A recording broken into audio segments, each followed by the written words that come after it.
I think it's two decisions. If we short rest, I get the feeling we're gonna be spotted, and we're gonna need to fight our way out. Having short rested, we'll have all of our resources. We can definitely escape and run out of here, and tank hits if we have to. The other way is we leave now. There's still lots of fire happening, because since entering, going to the vault and leaving, it's maybe been 5 minutes, which is kind of insane to think about. So it's still chaotic out there. I think we could definitely escape with an unconscious Holo. Even with all the chaos happening and her slug over someone's back, I don't think it's really gonna like stand out too much. Yeah, and it's So gonna. I think if we do that, I don't think we're gonna get into a fight. We are going to escape, or if we do get caught, it's not gonna be by too many people. Yeah, and But I think Amelia is narratively gonna be the speaking, one that has to carry you. yes, which she's fine. She's a bull for Okay. sure.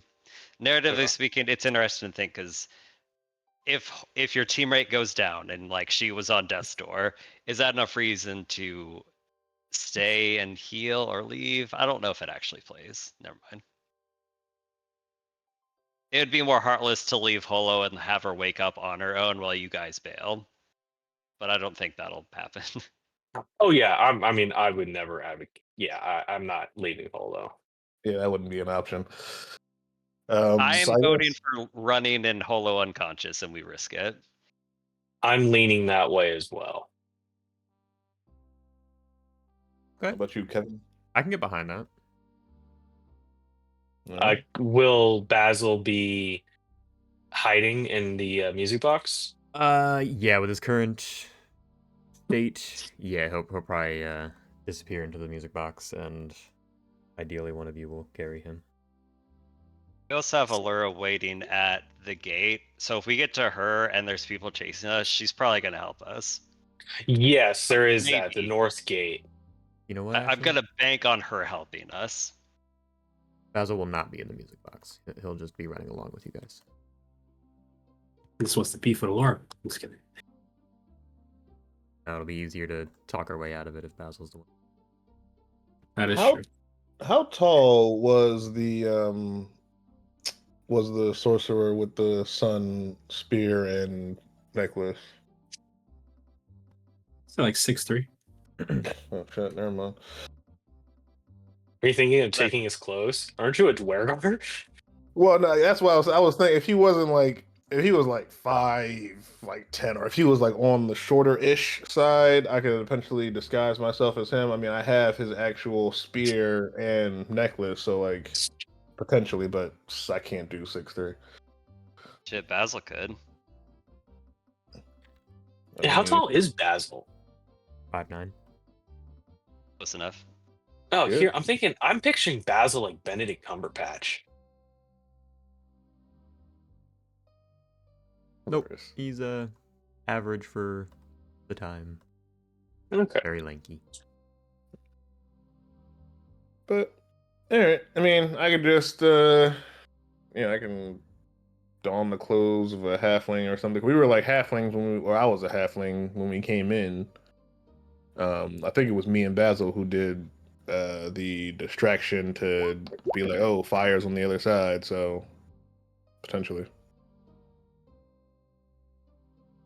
All right, so it looks like we're running with Holo to the north gate. May the odds be in our favor. Famous last words. Yeah, true enough.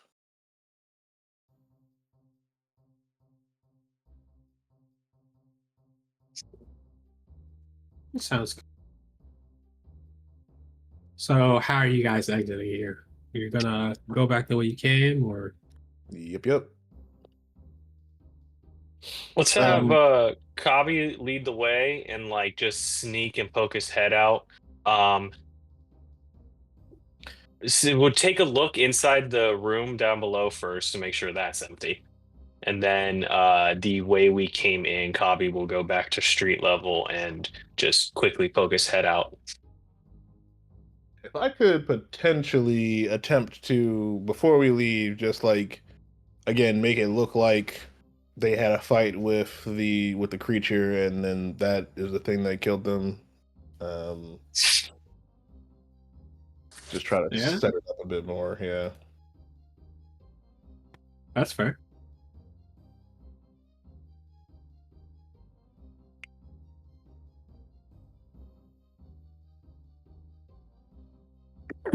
Just give me an intelligence check. Intelligence. First roll of the night. Don't let me down. Not bad. Yeah, I'll say you made a pretty convincing crime scene. Cool beans.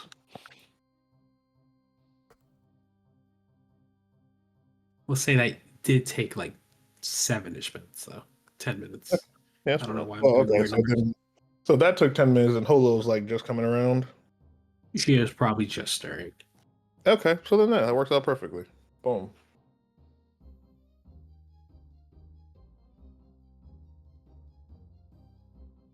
And if you guys are rushing out, I imagine it's stealthily, so I will need some stealth checks. I will Is- pass without a trace. Nice.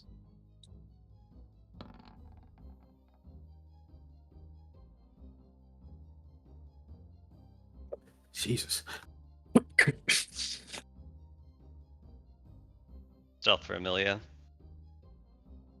All right. Amelia's our scary one. Actually, so is Chris. +0. Yeah.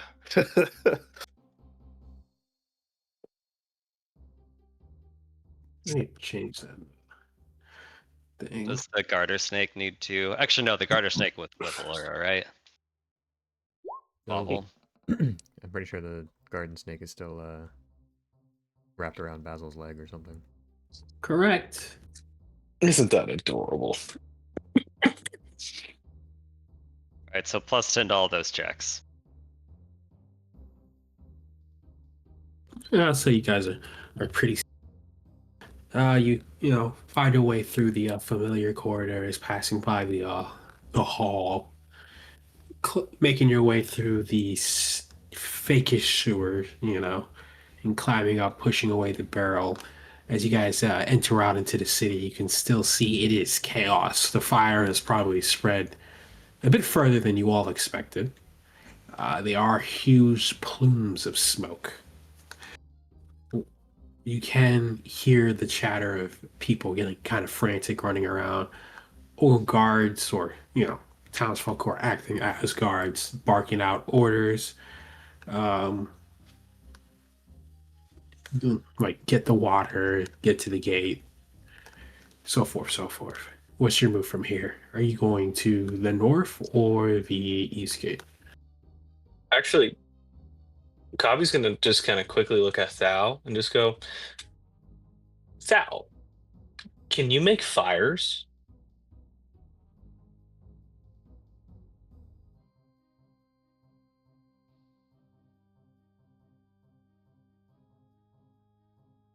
Chris, you're muted. Oh, duh. I can still make fire, yes. Why? Kavi's gonna take a look back at the bank. What's it made of? Is it a wooden building? A large portion of it is wood, yes. You think you could light the bank on fire?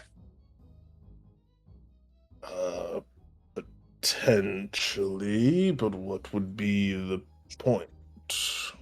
So more chaos, cover our tracks, you know, more so than just staging the crime scene. If the evidence burns up,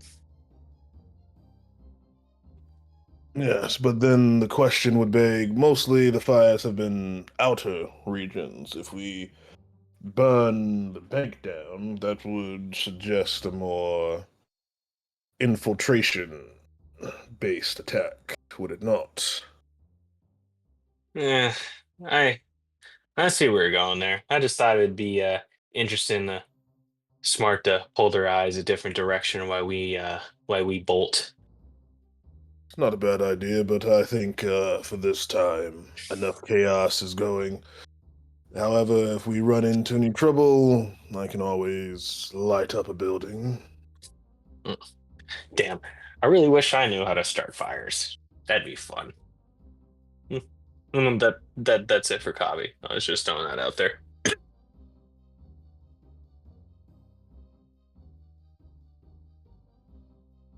Yeah. What's this, the North Gate that we were meeting Alora at, right?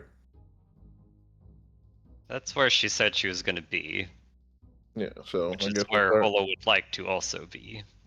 And making our Basil way may there. think the opposite. But I'd say Northgate are both equidistant. They're roughly the same distance from the back at least. The north gate is actually probably a little closer. Boom. Okay.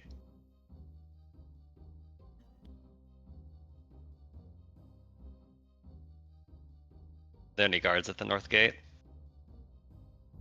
Just the same one you saw before, barking orders going through. You do see Alora is carrying a bucket of water, kind of rummaging through. Okay, Is so that the we're right like word? we can see like the guard still visibly looking at the gate. He's not like distracted or anything. No, he's not distracted. Okay. Is there just one Um, there now? It's just the one. seeing that, I'll go ahead and use message and whisper to Alora, we need you to get the guard away from the gate.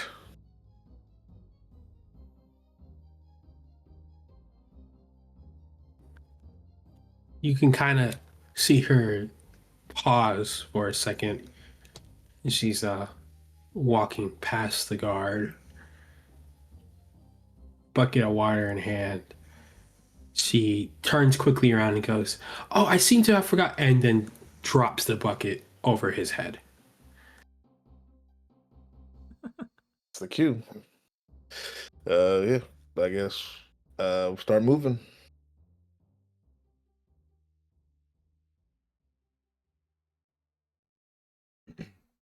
Yeah, we run. Yeah, man. Scooby Doo out of here. As you guys are leaving, you do hear kind of a booming voice envelop around the town.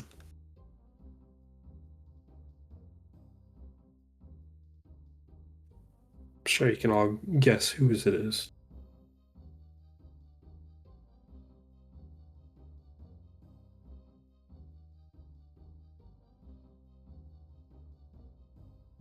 Sorry, I had something written for this. 1 second.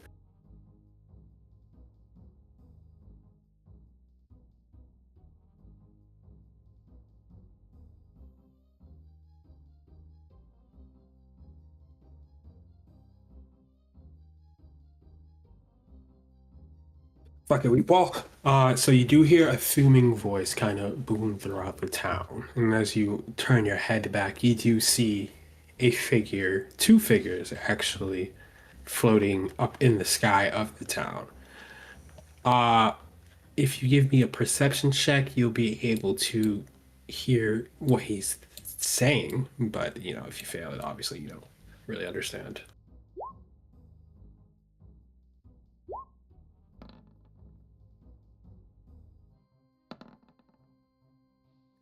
Okay. Thal and Holo, you guys hear it fairly clearly. You do hear the voice saying, "Hello, my friends. Today, these past few days have been quite a number of trials and tribulations. It seems we are under attack from a force unknown. Fret not. A friend of mine from the north has arrived, and she will assist us in bringing these ne'er-do-wells to justice."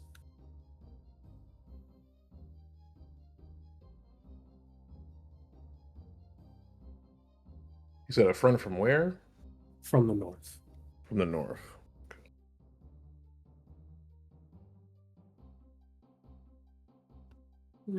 That's all. You guys are outside the gate. After Alora dropped the bucket on the person, she is going to follow you guys.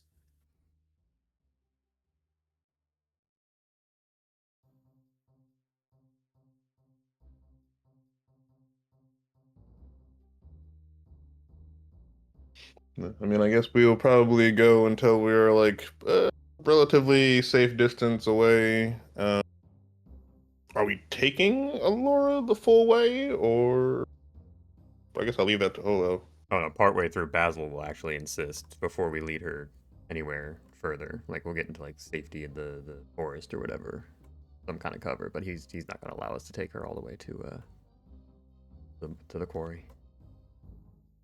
Yeah, well, yeah. So let's do some RP. Let's say you guys make it to the safety of the forest cover. See the town behind you up in some smoke. You know, it seems like be cleared out of it. Basil, not to take your shine, but kind of stop running for a minute, hold your ground, and say wait. And Alora will even stop for a second and just goes, well, I'm not here to be the leader of the group, but should we be stopping right now?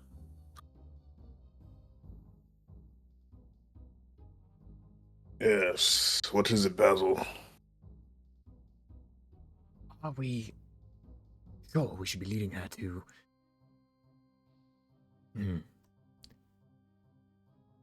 Where the rest of our companions are waiting. I'm not comfortable taking her all the way.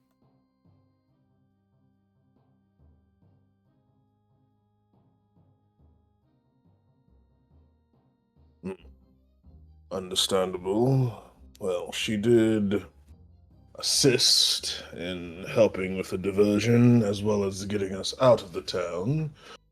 Although she could still potentially betray us if she's playing the longer game. What say you, Holo? You are closer to her than we three. We can trust her. Basil, I know you have all your stuff, but she just helped us do what we just did.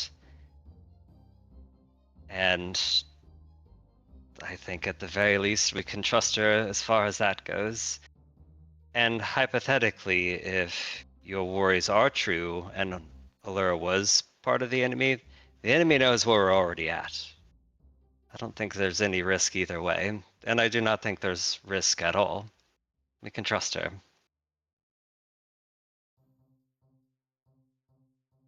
All it says is as blood is still dripping down her face. And for what it's worth, something tells me she might already have known where we've been hiding out. Yes, but is this not rather putting a snake into the henhouse? Well, You already have a there's snake. already a technically. snake in the hen house. Sure, and let's have more. That's for your sake, Holo. Clearly in no condition to dally. Carry on, but I'm watching you as he kind of just eyes Alora, just daggers at her. She kind of just smiles back at you and says, aren't you quite the cautious one?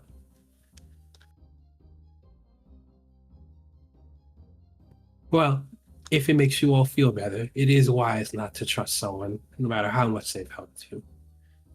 But I do promise I'll be of no issue to you.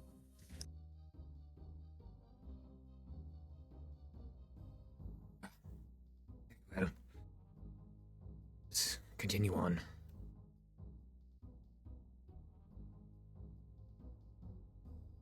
You guys do safely make it back to the cave, the quarried cave, where you're greeted with the familiar faces of like 3 guards. Julian says, one of the 4 who traveled with you guys starting the fire was captured, but killed.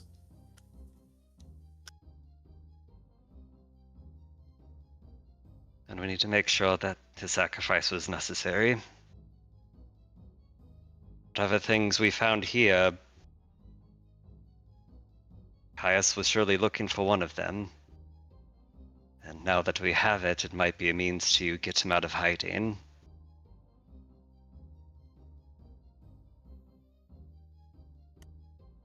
Laura kind of chimes in briefly and says, "From the sound of things, it seems he's already out of hiding."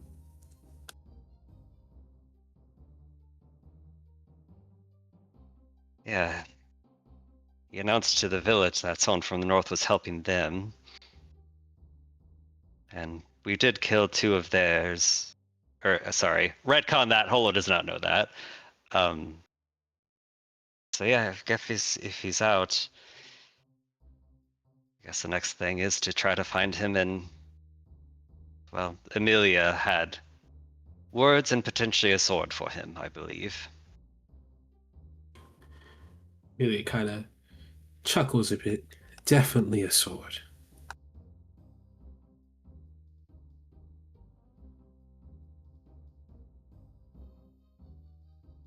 I think it'd be wise to at least look at these objects, attempt to guess at which one he would be most interested in, and well, we come up with a plan after that.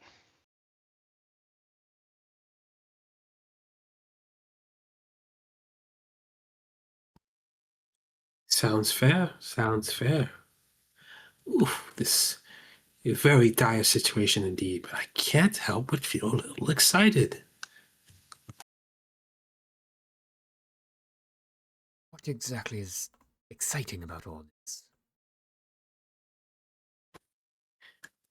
Uncovering the mystery. It's been gnawing at me since I've been here. Now your ragtag crew comes in and it just seems to have blown the whole case open.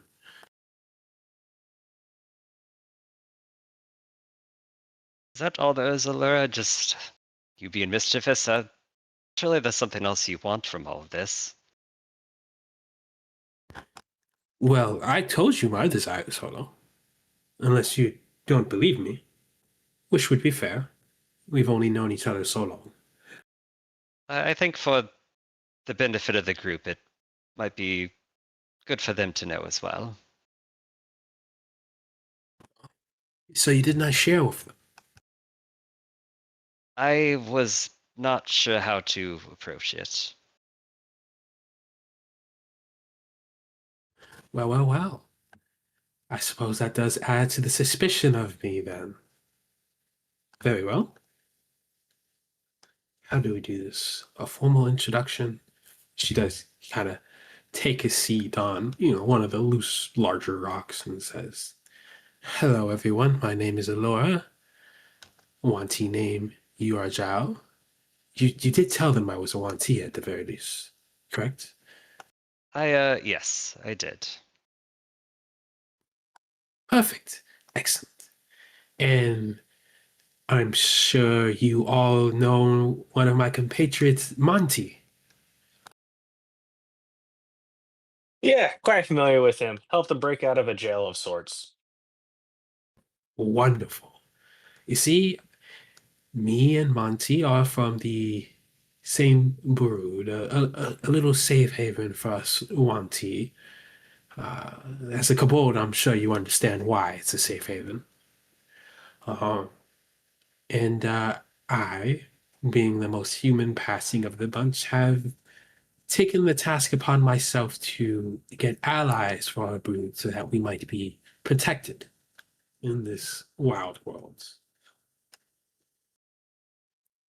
Hence, my journey has led me to Woodhurst, where I wish to make allies, but given the state of everything, so I stayed admittedly out of curiosity. What exactly are you seeking protection from? External threats. We're not a large group. Many of us aren't necessarily even warriors like yourselves, and You never know when the oddball dragonborn could appear out of nowhere and smite you down. They do love smiting the small folk.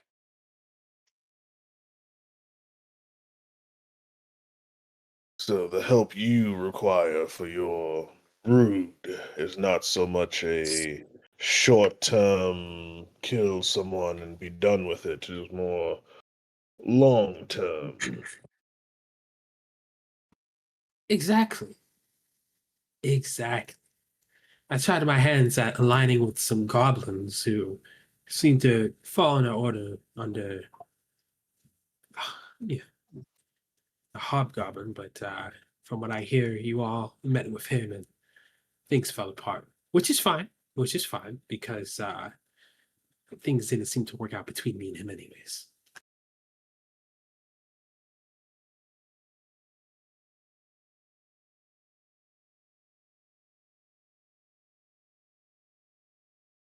So yes, I don't think there's anything nefarious that Allure is looking after.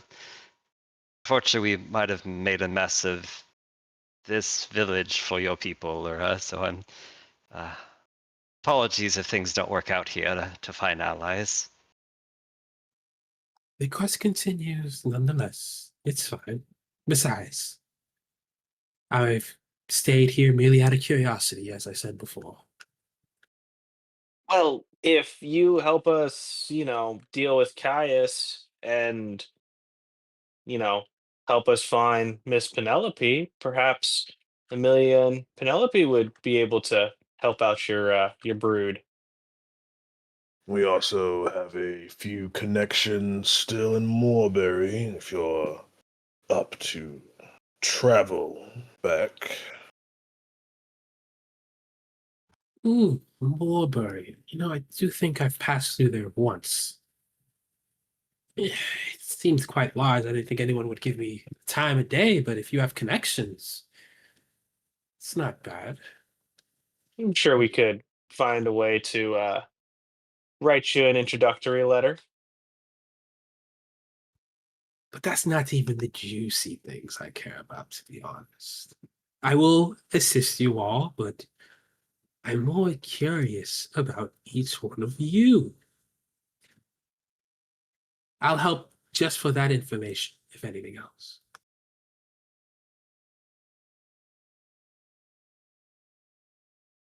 But then, well, okay, so we have something you won, but yeah, you know what? Never mind. Retcon what I was going to say. Forget it.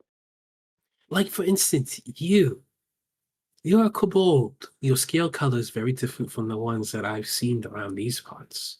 Are you from the Vale, or are you from overseas? I'm I'm from Obeah. There's kobolds around these parts? Well, I'm sure you've met members of the Vale. I've the only kobold I've met since leaving Obeah was my friend Etsy. Mm, I see. Did he have a veil? He wore a cloak. No veil? I don't know what a veil is. A piece of cloth that goes over your face. Oh, no, he wore a cloak. Did he Hmm. have a veil? I don't think he had a veil. Yeah, he had a white cloak with like a wait a minute, doesn't Kabi have it? And then I take it? No, his body got turned to ash, right? His body got turned ash. Okay. If you want, you can give me a history check. I'll let you know. Okay. I I don't remember a veil in his description, but okay, we'll see. Yeah, he had a veil. Oh, he did? Okay. Yeah, white cloak, and you know what? I guess the first time I did meet him, he did have something covering his mouth. So you're a real Ubayan kobold, and you met another kobold from the Vale. Yeah, he helped me out and I helped him out. Nice fella. Damn shame what happened to him.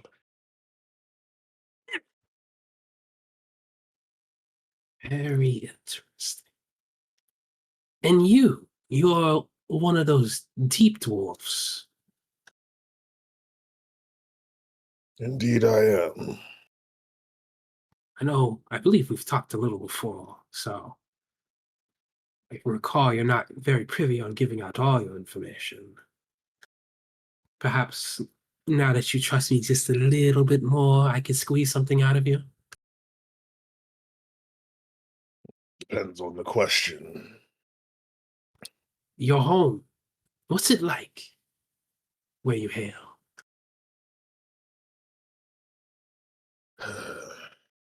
My home is a complicated place. They have particular rules for people with my abilities. Oh, do go on. In my home, anyone who exhibits any type of magical prowess, regardless of age, is taken. Where, we do not know, but they are never seen again. A very brutal place.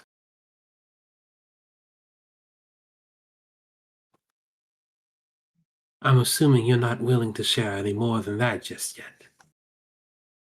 You would be correct.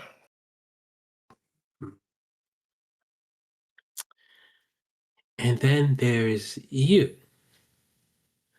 You are like me, aren't you? She says, looking pointedly at you, Basil.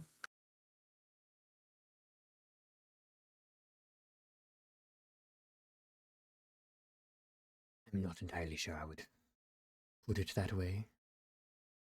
But yes, heritage, some similarities. Has some similarities. You're practically oozing Monty. You're kin.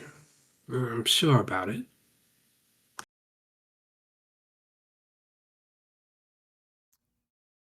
And what of it?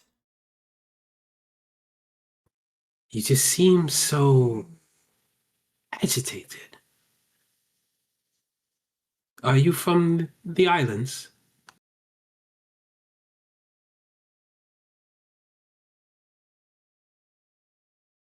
Kind of looks down at Kabi briefly and back at her. Yes, I Ubea. Explain it. I imagine your life there was rather hard. Actually, but compared. Nice. Oh, so you had a nice owner. I do not have an owner. Curious.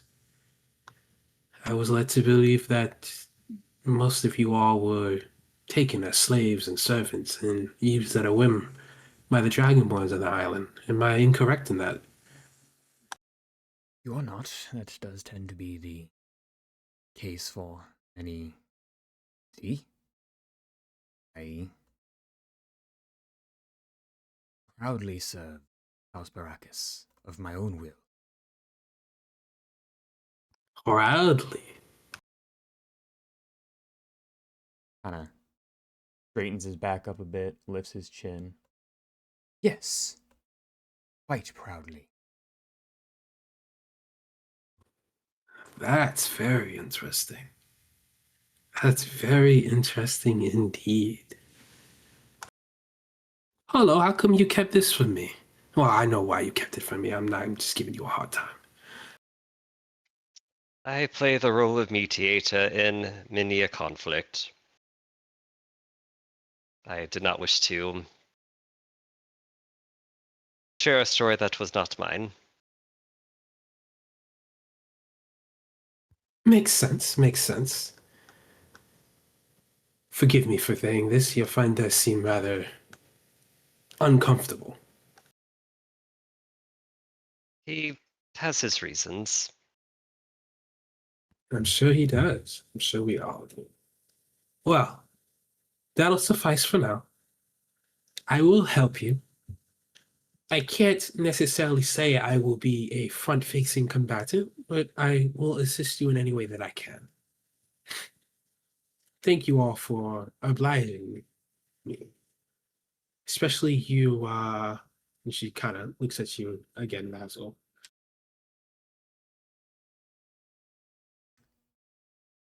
He hesitates, eyes still narrow, and just kind of spits the name out. Basil. Hmm. Sorry. I just simply can't help myself. So you go by Basil, but is that your wanderer's name or is that your wantee name? It is the only name I have ever known. Understood. What is a wanderer's name? No. I'm Basil. Servant of House Baracus. Personal manservant of Lord Aethelwolf himself. Interesting. I'm sorry. It's just rather uncommon for a wantee to just have one name. Even myself, I go by Elora. It's my wanderer's name out in public, how I interact with people, but to other wantee, I'm Yura Zhao. And as I'm sure you've all met Monty. Odd name, I know. So why is it that you have one name?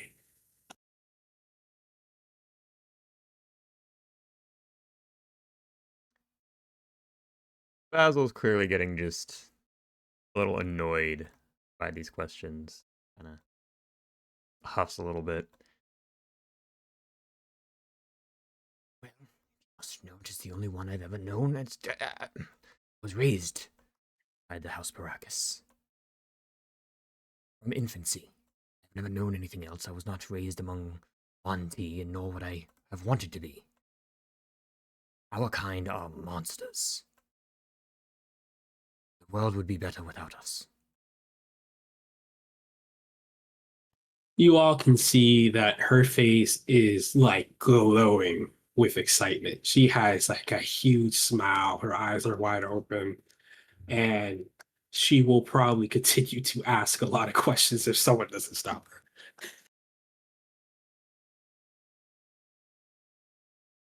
Yeah, with that, while everybody's doing that, I think Thalrin is gonna head off and find like a little corner of the cave. Start taking some time to. I don't have identify, which I thought I did. Uh, so I guess I'll be just taking some time to use. I'll ritual cast detect magic just to like get a sense of what we're working with, and then try to delve deeper as much as I can. More of a clarifying question. How are you ruling attunement, Jeff? What do you mean? Like how many items can be attuned?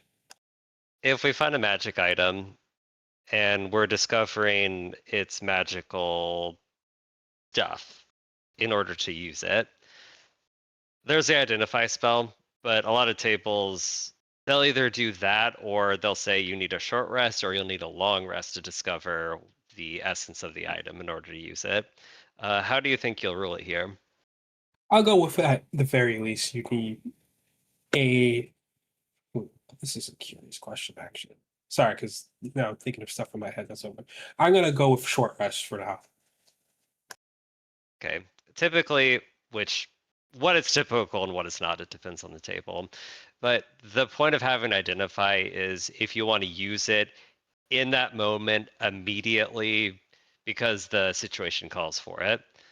So that's like the point of having identify. But because it'd be annoying to identify everything and very costly, most people will do short rest or they'll do long rest for discovering. And then I think by default, short rest allows you to attune. So yeah, if that's the current rule as is, and it could be changed later. Yeah, so in this case, we could identify all these items within a short rest. Or would we only select one item per short rest? It would be one item per short rest, I would say. One we- item per character per short rest? Yeah, per character per short rest. Okay. And I'm gonna kind of now because I kind of liking the idea of for people not really well acquainted with magic, needing a long rest. But for now, I'm just gonna keep it simple, just to the short rest.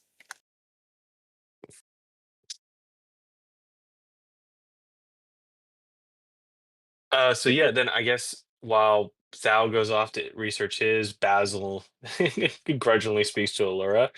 Cobb is gonna step to the side and pull out that rod that he found. So yeah, it's fine. And you guys are taking a short rest, then I assume is what's going on. At minimum, Yeah, I guess we'll talk about taking a long rest. But yeah, at minimum, short rest definitely. And like I said, I will be using detect magic just to see like what items have a magical aura and get their school. And then figure out what books and stuff I have and what they do. Sounds good. I guess I'll grab one of the items too to identify. Based on what Thal finds, Cola right now is trying to figure out which of these items is Caius after, truly. So I guess I'll wait for that, then from there I'll decide which item I want to attune with. Also, I might have questions for Allura. Sounds good. Are you going to? Because you said you have questions for Euler. Are you going to let her continue to badger Basil with questions, or are you going to stop her?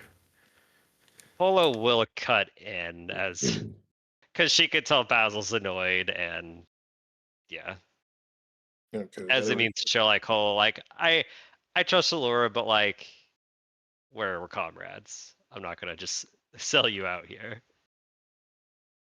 So Holo will cut in and say, "Well, you ask questions about him having a Wanti name, not a Wanti name.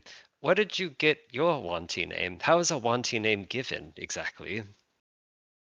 Well, the Watsi name is given by you and your brood, of course, your family, like anyone else. I told you my story. But they haven't heard my story. Yes, I was not immediately raised by Wanti. I should say that that is where the name Allure comes from. Yes, you mentioned that you were, well, adopted, I guess, for lack of a better word. Yes, I was much like you, Basil, raised as an infant by outsiders. Whatever the reason, I'm not really sure why, but you know, it was a nice life, until the scares came in. People got a little scared, but it was a nice life. So I understand your sentimentality to your non-Wanty family. But when I was found by the brood and returned home, they gave me my true name.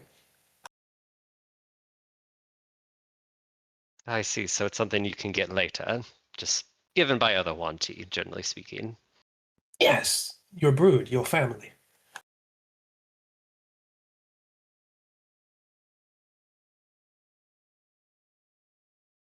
Well, that makes sense why Basil does not have a name. He's not interacted with, well, Wanti in a familial setting would be a good way to put it. Oh. Would you like to be Basil? I could introduce you to the brood. I'm quite all right, thank you. My experiences with our kind has not been so generous. They attacked you? Our kin.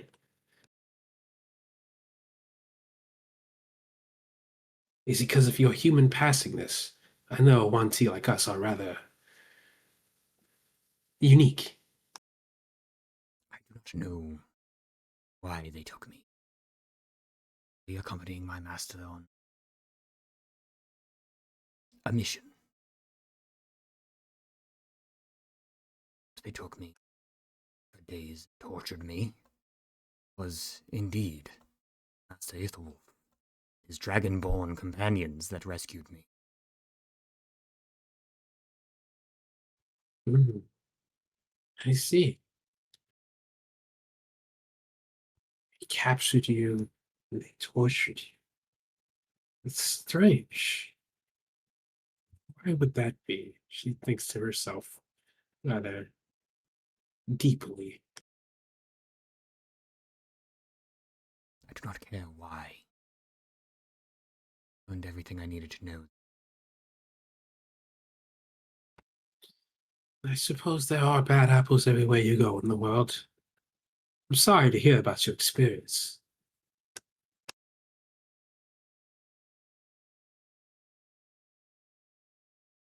I'm not. It showed me our true nature.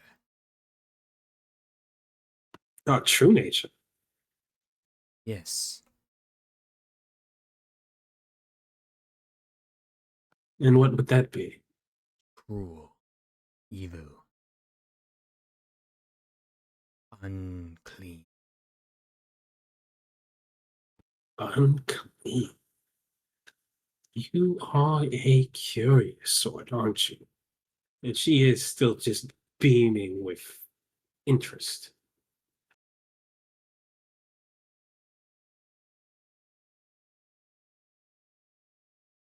Basil's just staring back at her the whole time, only far less amused. I like to imagine that Basil is looking at her with just dead, disgusted eyes, and she is just a glowing radiance of sun shining on her face. Yeah, I'd essentially. imagine the disgust is encouraging her too. Oh, yeah. Well, I will have to pick your brain later. Yes. Yes, I will have to pick your brain later. Yes. And she kind of thinks to herself, kind of tricks into her thoughts and just ends up wandering off to a random corner, muttering to herself. Basil just kind of looks at Holo with this look that says, "You did this. You brought this on us." She's just curious.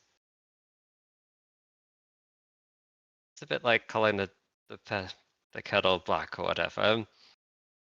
You're curious sort to her, but she is in turn herself a very curious sort, I suppose. But I don't sense any viciousness about her. Mischievous at best. Less or not. Don't trust her intentions. Well, for what it's worth, I don't detect any deception. Do you? Auntie. Always deceiving. You included? I think you've been honest with us for the most part. I can tell. I deceive by hiding my nature. But you've said what all wanting nature is, so technically we do know your nature, at least from your own perspective. I'm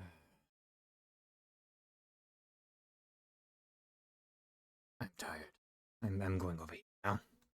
He just kind of like wanders off to a corner to get in short rest as well.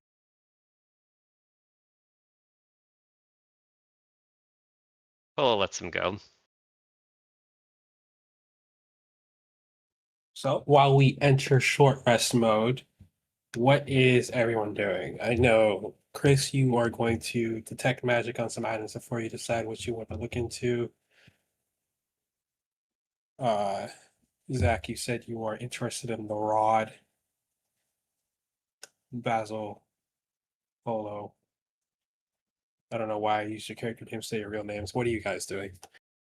I'm gonna wait until detect magic gives us more information, and then based on that knowledge, I'll discover one of the items. Or are there so few that we can all just attune to one and we're good? There is a few. Hold on that. I guess just to make it easy, I'll look at the leaf necklace. I'll just go with that. Sounds fair. Kevin? Basil's gonna kind of just sit over on the side, watching Alora the entire time and contemplating not just what she said, but some of the discussions he's had with Midmar recently as well. Okay. And as a reminder, because not that it really matters, but you do have like a bunch of big documents. So Right. No, you're absolutely right. Not gonna look at those just yet. He's gonna keep his eye on Alora still. He's not, not fully trusting yet. are you being stealthy about looking at her, or are you just kind of like watching from the side, or are you just hard staring at her? Oh no, he wants her to know that he's watching her. Good. We'll get back to that. All right. Detect magic. Can you link that spell again for me so I can remind myself of what I need to tell you?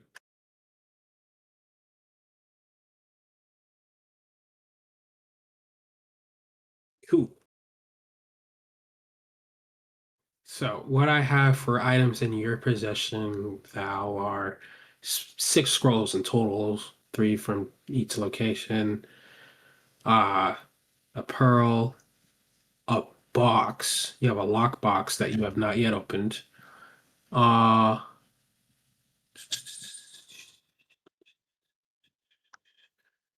the spear.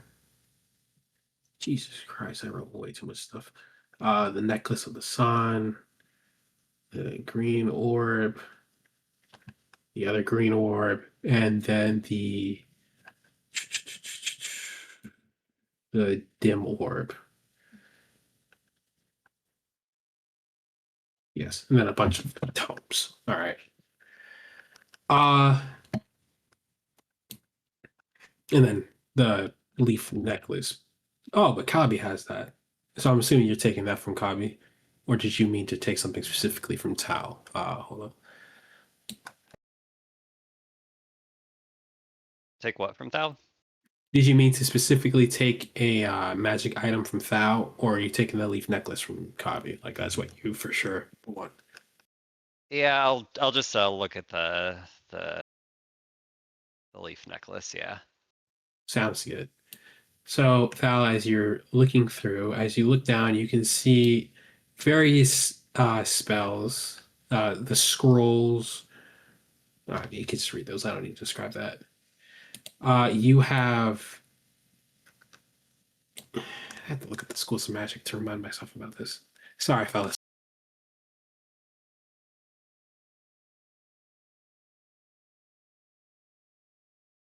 Honestly, if it saves you time, do any of us actually care about the schools of magic, or do we just want like the gist of what the magic is? Um, I guess I guess this in Thal's mind, the school of magic would give him the gist of what the magic is. So kind of both. Don't worry, I got you. I got you guys. All right, I can do this. So from the pearl, you can see transmutation Okay. as a school. From the lockbox, you don't get anything. Inspecting it, you can see that it is made of lead and is probably keeping your eyes out from any magic item that might be in it. From the spear, you can see enchantment, but you can also see evocation. From the necklace, you can see.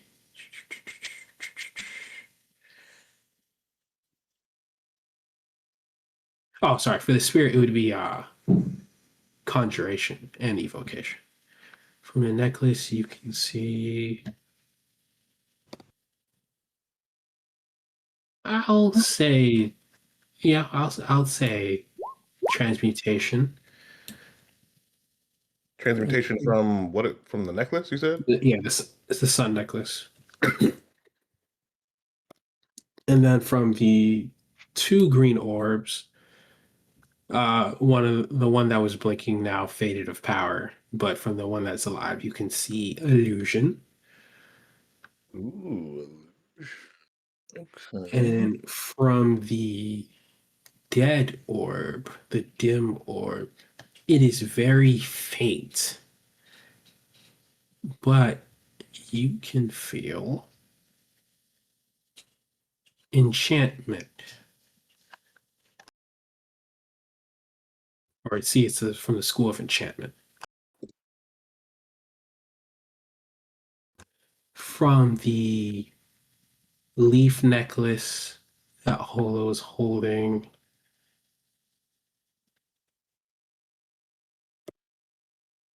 it is a distorted form of conjuration.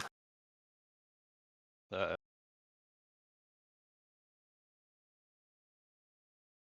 Did you say anything about the? I know you said the lockbox didn't have anything. Did you say anything about the ornate mask? It is mundane. Mundane. Okay. And what does it look like again? It's just like a very fancy gem encrusted mask. Looks like it's worth probably like 160 gold. Okay.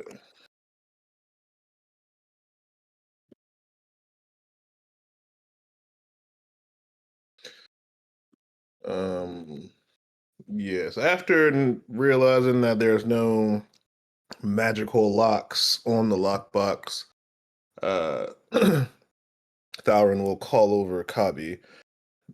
Since he doesn't want to move from his spot and what he's doing, again, I'll use the message spell.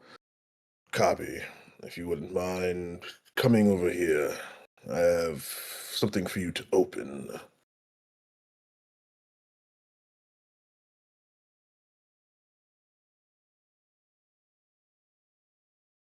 Uh, yeah, Kabi's gonna kind of look up, quickly look around, realize where the voice in his head's coming from, and just plod his way on over.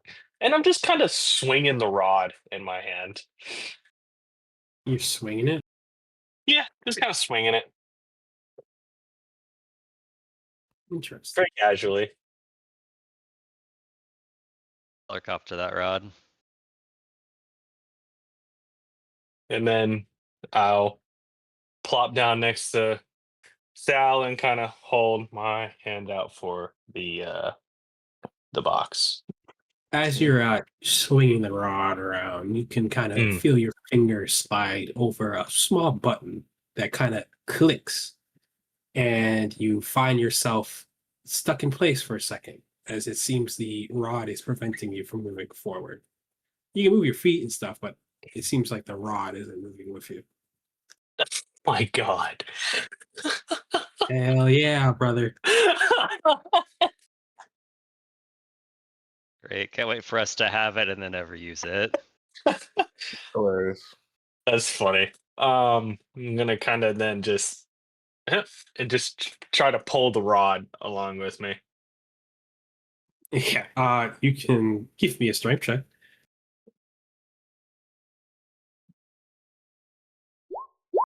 No, you can't move the rod. I'm going to press the button again. Which does deactivate the rod, and it is now freely moving in your hand. Huh. Well, that's odd. Then I'm gonna go over to Basil. Not Basil. Sal. Sorry. Okay. And I'm assuming you're gonna try to pick the lockbox. Yeah, I will attempt to pick the lockbox. Sleight of Do you hand, want no chance of success. Or thieves sleight too. of let's go sleight of hand. I think I'm better with sleight of hand.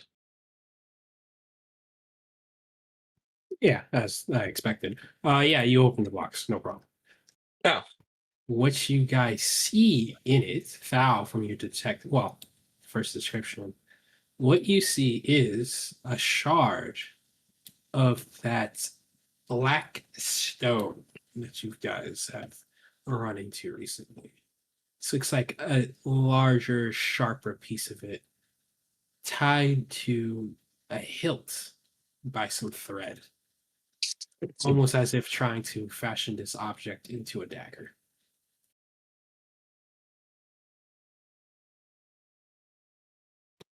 For the School of Magic, though, you can't tell. Interesting.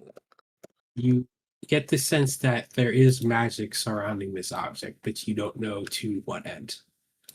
Is it similar to the feeling I got when I tried to detect magic from Kabi's ruby? No, Okay, it's a different feeling. Okay. I would say it is like the first time you saw Hadar's runes.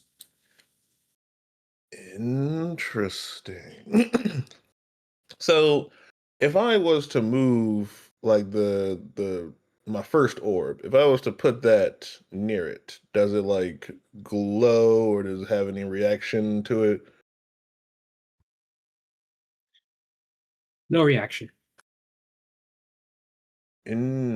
Interesting.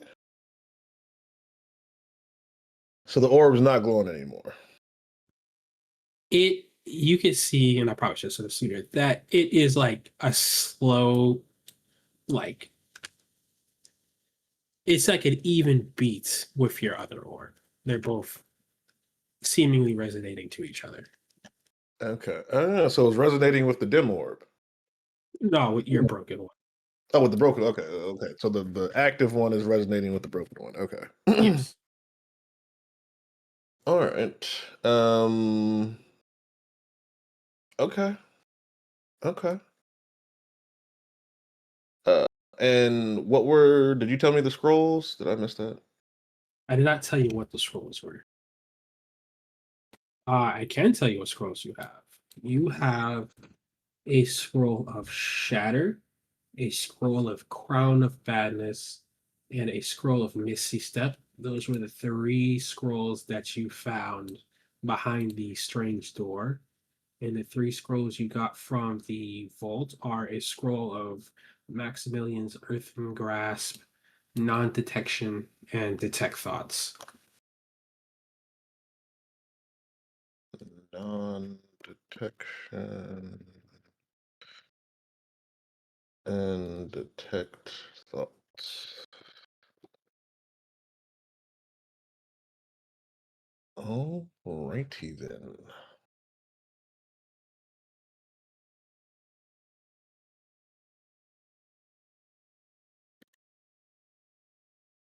Hmm.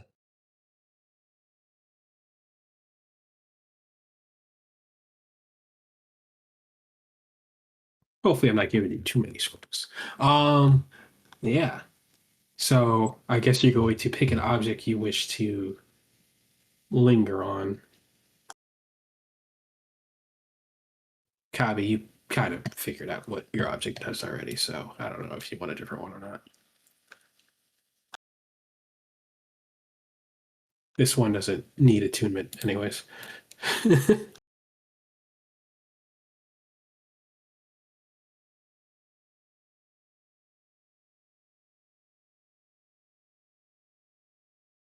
Do I get the sense that if I was to take the time to study this knife, would I be able to determine, what it could do or what it's used for, or is that more outside of my purview?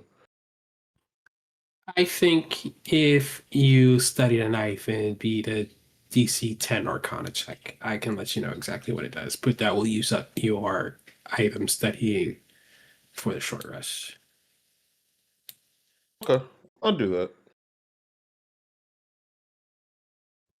Sounds good. Zach, are you picking a different object or are you like satisfied that you know what the rod is and you don't care?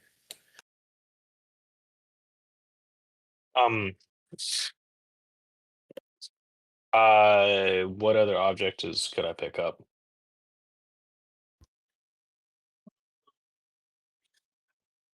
You have the leaf necklace. The leaf necklace is Polo has that. Oh, I Yeah, have that's the what two I say. Yeah, bags you have the still. two bags. Yeah. Yeah, let me open up the small bag first. As you open up the small bag, you see a bunch of beans. Hmm. Okay. Magic Uh beans. I'm gonna close that bag for now. and I'm going to go check the other bag, the medium bag. As you open the medium bag, you look into it and you see emptiness. Emptiness. Just pure emptiness. Just pure emptiness. I'm going to slowly reach my hand into the bag. Yeah, Do I feel anything? nothing in particular. I'm going to open the bag as wide as I can and just kind of poke my head in there.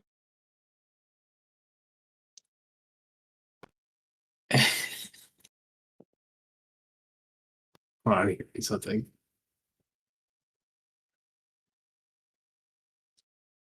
I can fall into it.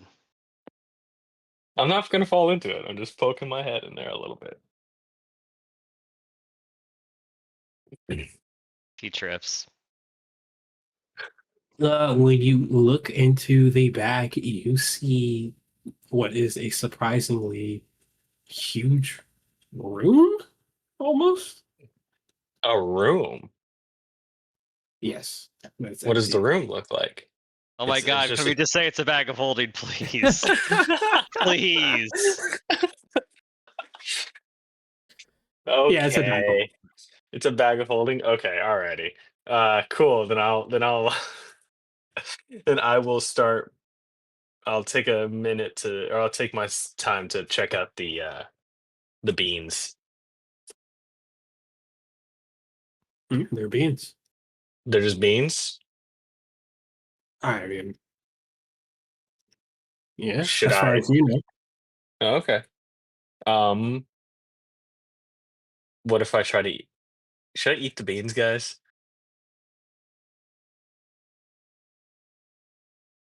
Nah, I won't eat the beans. Yeah, that's all. I'll pass my turn. That's good.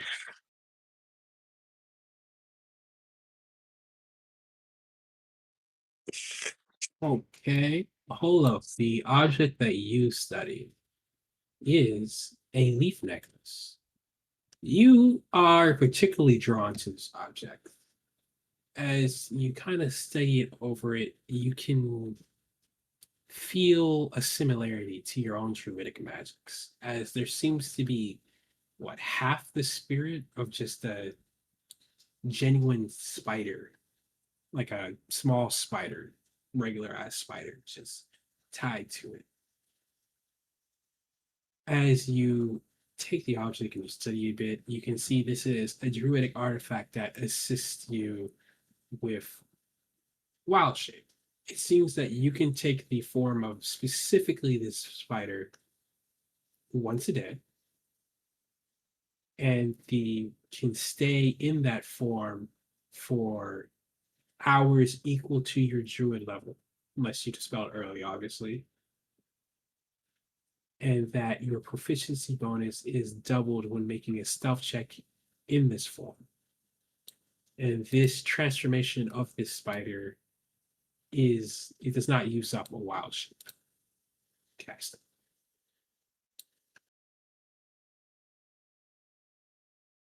Basically all the same rules as wild shape, but only the spider, double proficiency bonus in stealth. And how strong the spider? Is it a giant spider or a normal spider? This is a CR0 spider, just basic. I'll even let you pick what kind of spider it is. Okay, yeah, CR level 0 spider. Got it.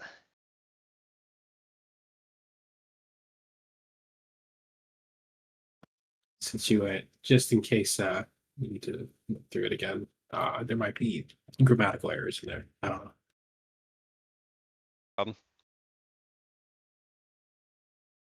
Would Thal have mentioned its distorted nature to Holo? Would thou have mentioned its distorted nature to Holo? Yes. Can Holo figure out what that means? Give me a wisdom check, because that's your spellcasting fire.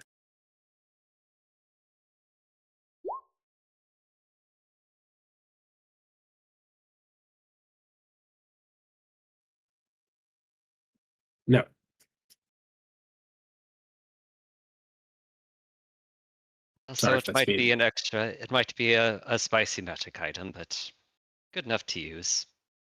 I've handled worse. She does put it around her neck. It clinks next to her wolf fang necklace as well, but she is wearing both now.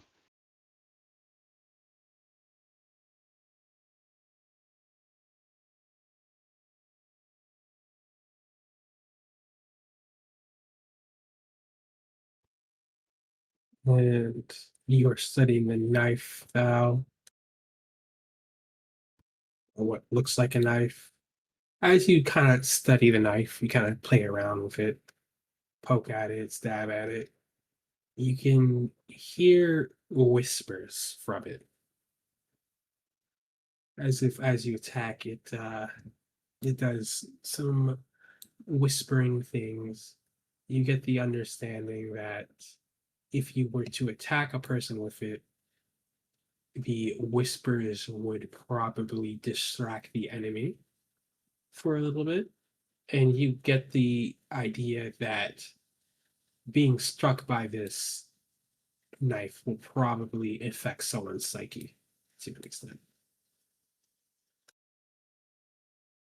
Interesting. You also get the sense, the idea that if you focus the magic of this knife, you probably can fire it out. Ooh. Okay. Um. Okay. Is this like an actual item you already created, or should I just like write this down somewhere else? I mean, it's an item I actually created. Yeah. Oh, cool.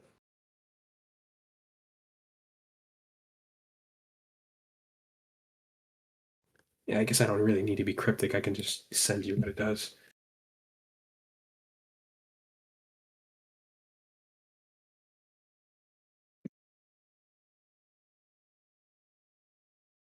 Okay.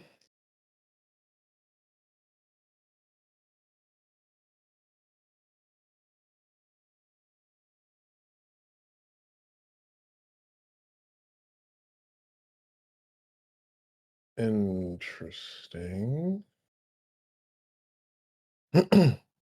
Oh, well, that is a handy little parentheses tidbit. Yeah, Okay. you get the idea of why I made it. Yeah. Yeah. I guess after the initial short rest, I assume we'll all probably come together and, convey findings. Yeah, yeah, by all means. So out of all these items, did Caius want anything? Nothing's really standing out here.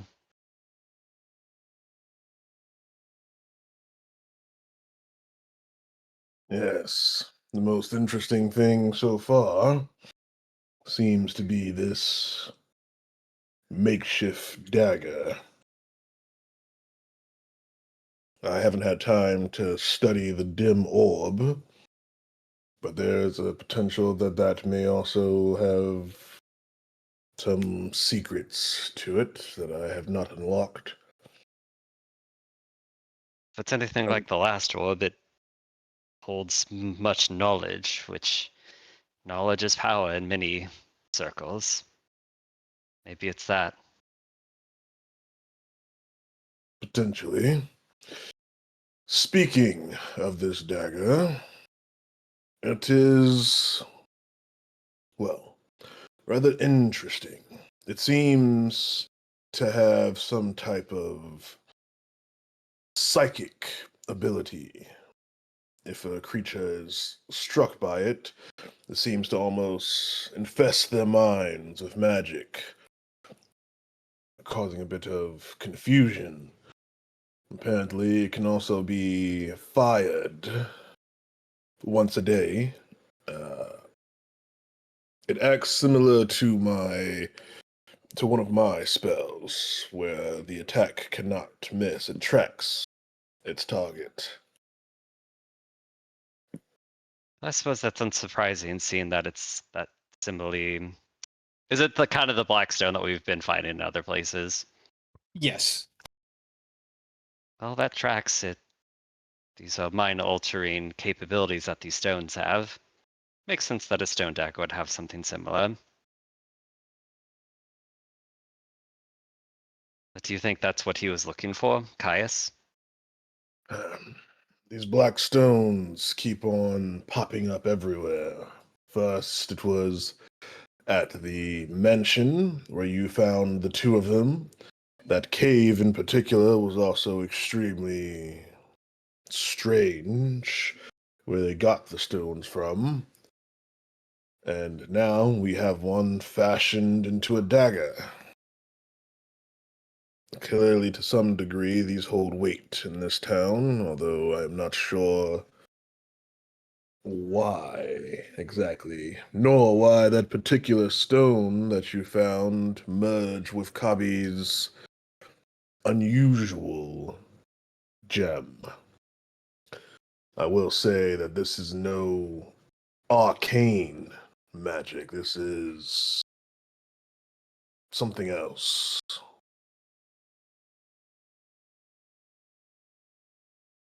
Important. Important enough for Caius to look after? Maybe.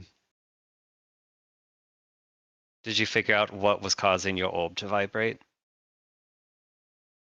They seem to be. And now let me correct this. So I got the second orb from the downstairs place. Found the dim orb inside of the vault, but my broken orb was glowing inside the vault and it was glowing outside of it as well. So could I deduce something from that from the items that we have? From what you can understand, and I might have just explained it weird, is that your busted orb is just resonating with the orb you found in the Okay. underground area, the secret room. Okay, so retcon glowing in the vault? No, it was glowing. It was because Okay. of the other orb. It wasn't because of anything in the vault. Yeah, you could probably figure that part out. Yeah. Okay, because of its closeness to the other thing it was glowing. I got you. Okay. Yes. After looking into it a bit more, it seems that the reaction came from the first orb that I found. They seem to resonate with each other more strongly when they're in close proximity. I had mistakenly thought that something in the vault was causing this reaction, but it doesn't seem so.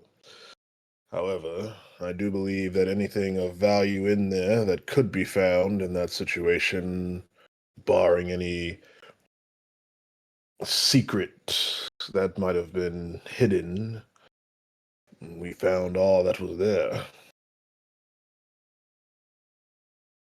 Well, shoot, so he wasn't after the orb. He could have been after the stone knife. Or else he could just be trying to fleece the town of their gold. Maybe it was just that simple. But my thought from here is we've been into the vault, we have the keys. Perhaps we boldly talk to Caius and say, we got into the vault. We have the vault hostage for all your purposes. Maybe we can convince him to have a trade of sorts. Convince him that if he leaves town, we'll give him access and be on his way. But we set up a trap when that happens.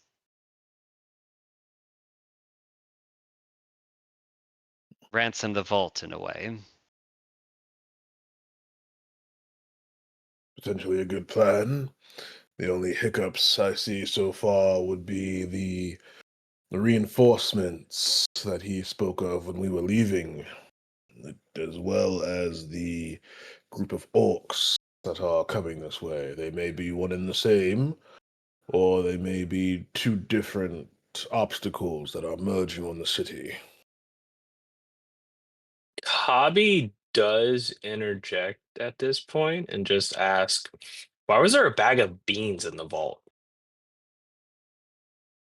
Bag of beans. Yeah. And I hold up the small tied bag. There's a bag of beans in the vault. Like this thing is worthless. Am I getting any magic off of these beans? Oh yeah, These it's a full of a lot of shit. interesting. These beans. I was gonna pop one in my mouth. I would advise against that. These beans seem to have magical properties, although they seem to be different somehow. They're beans. Sal, did you get hit on the head? Well, I thought we just had to worry about Holo. You have seen me conjure fire, bend gravity, and move things at will, and you doubt when I tell you that something is magical. I would doubt that there's such a thing as magical beans, but you know what? You're right. You're absolutely right. Here, you take them, and I'm gonna toss him the bag of beans. Yeah, I'll take the bag of beans. Yeah, there you go. Although you would, I think you'd be aware of the bag of beans, don't you? Sure. I'm going to say you're aware of the bag of beans because you're druid.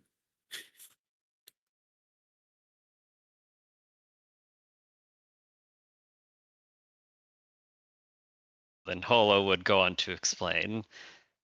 Well, those magical beings of sorts, each one of them does something different. If you remove a bean, plant it, water it, something will happen. Those somethings can be funny, others less funny.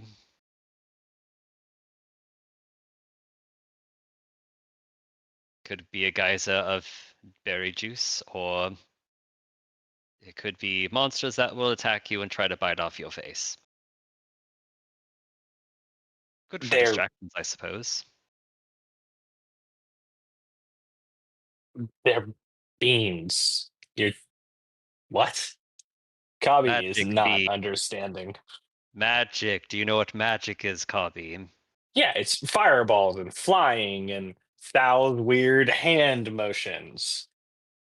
Yes, and sometimes when you plant a bean and water it, a campfire of blue flames will spring forth and burn for 24 hours. See? That doesn't make any sense. Are you implying that magic makes sense? Because it surely does not. I mean, out of the hand motions, magic happens. I assume magic happens because of the hand motions. Although I can't ever seem to be able to form a fireball. Magic is so much more than just hand motions and fireballs. Magic itself is reality and not reality. It can bend things, it can create things, it can undo things.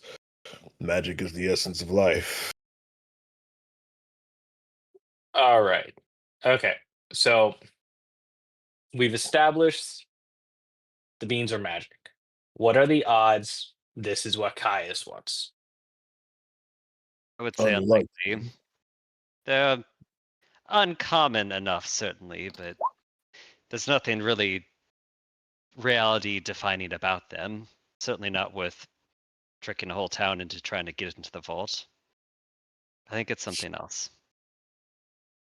So can we do something with the magic beans? I, for one, think it is a good distraction. It could conjure a monster or it could conjure a campfire. Certainly not something to really base a whole entire plan around.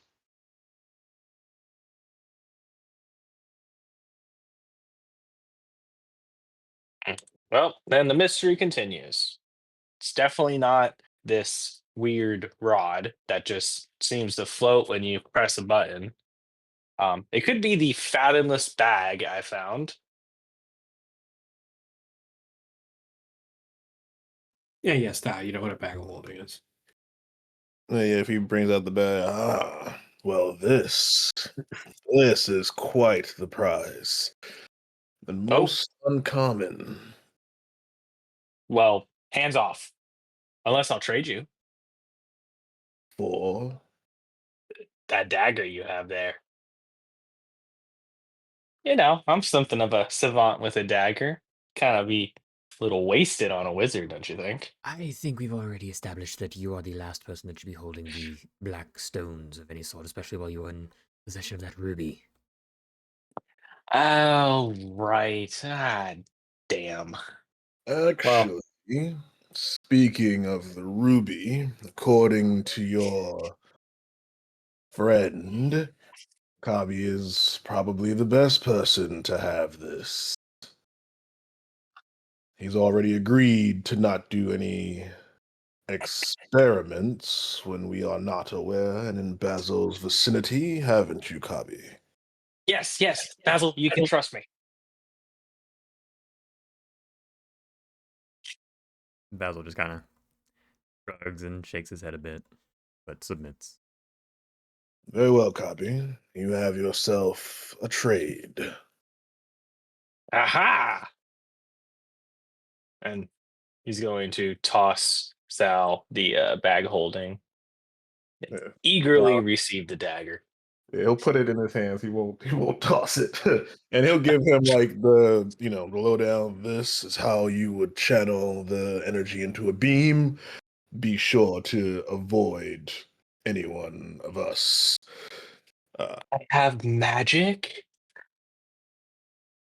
yes, I suppose you do. The beam can only be used once a day.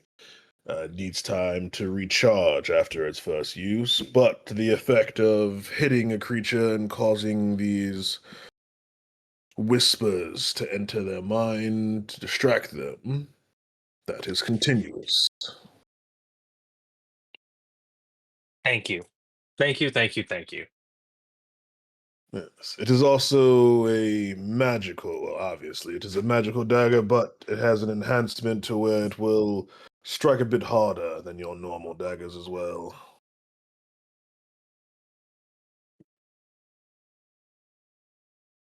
Um, Kabi will take it and start uh twirling the dagger in his hands in his fingers. As you kind of like twirling the dagger in your hand, you realize it's very light, yet sturdy. Seems, Ooh. despite its rugged appearance, it feels a lot more balanced, a lot more. It just feels better than your plain old dagger. Cool. I'm gonna take some test jabs with it. Yeah, and it seems to cut very well. You hear a good wind speed as you kind of through the air.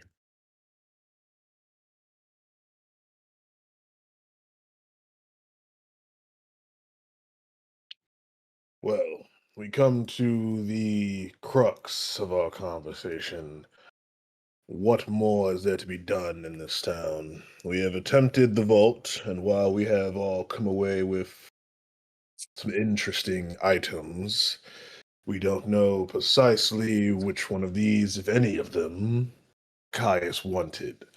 We can go with Holo's plan, but again, we have the new reinforcements coming. We don't know their tactics or their abilities. It seems as though we have only a few choices left to us. One is open combat, which many villagers would die. The other would be a stealthier approach, but we would need to find out where Caius rests. potentially try to get him while he's unawares and then be done with it. However, that's no guarantee that his forces will disperse once he's gone.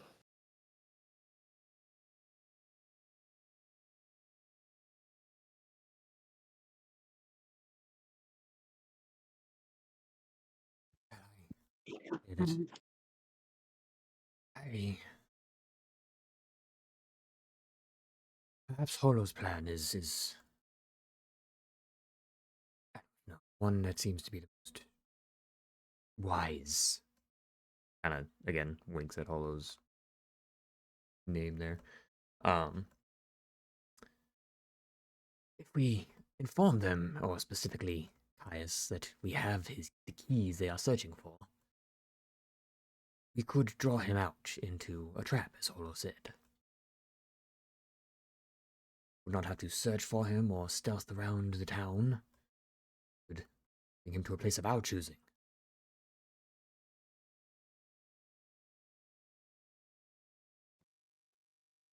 You can kind of see in the back, Allura raises her hand like she's in the schoolroom. And she goes, "Might my input be acceptable?" Aldo just rolls his eyes. If you must. You've Thank been in you, town the Counsel. longest. I'm sure you have some insights. From what I've heard from Holo and what I've heard here, all the options and yada yada yada, I think there are two very important facts. I think one, we're not even really sure if Caius is even searching for an object here.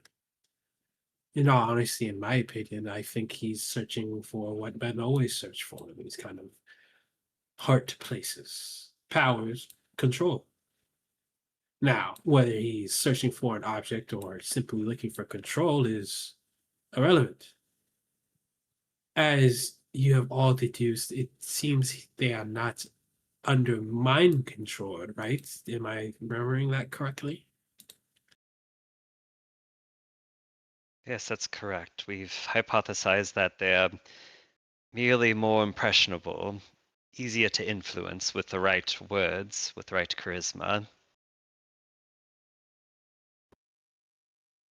So it's safe to say that while everyone might be weaker to his words, he still has to convince them. I think this adds credence to Holo's plan. I think if you go out there and say that you have the keys to the vaults, and he's promised to people to get them into the vault to get their wealth, he has no choice but to come out and respond. Of course, I could be wrong. I'm merely just spitballing ideas here. Yeah, we could make a big show of it. Walk into town, claim that we have what's in the vault. We did what the fearless leader failed to do. And now the fearless leader must come to us to bargain. Or something along those lines. Exactly. And well, I used to be more persuasive, but I have a more fearsome, rugged appearance as of late. She delicately touches her newly formed wound on her face. But I can think of one of us who is particularly good with words. Yeah, one of us who strikes a noble figure. Noble indeed. Yes, screw up around the proper circles. Okay, all right, you don't need to convince me. I will do it. What do you I think, don't know. Basil? Is Kabi our spokesperson? Oh,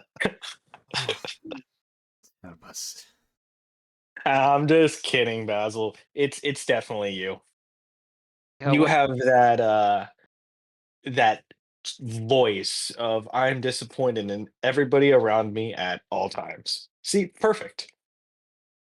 It would be dangerous, though. I wouldn't want you to be pushed into this plan if you don't feel safe doing it. No, I agree that this is probably the best. Unfortunately, if it leaves it up to me to be the one to coax him out. Now the question is, being the spokesperson, and I'm sorry again for speaking out of turn here, Basil. How do we dress him as? Do we dress him as the town savior with ways to get into the vault, seemingly an ally to Caius, or do we put him in as the villain, slaying all the trusted guards or whatever it is that happened over there and request the ransom?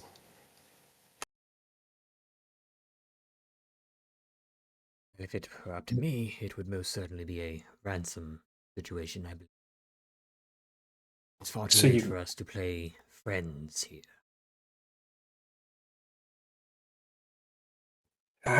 So you get the chance to play those devilish Wanti then?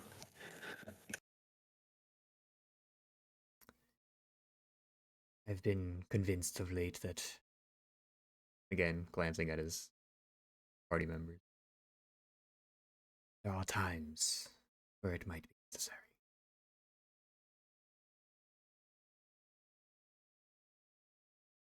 Well, if you do go that route, I could at the very least help you appear more threatening. May keep the basic town guards at bay.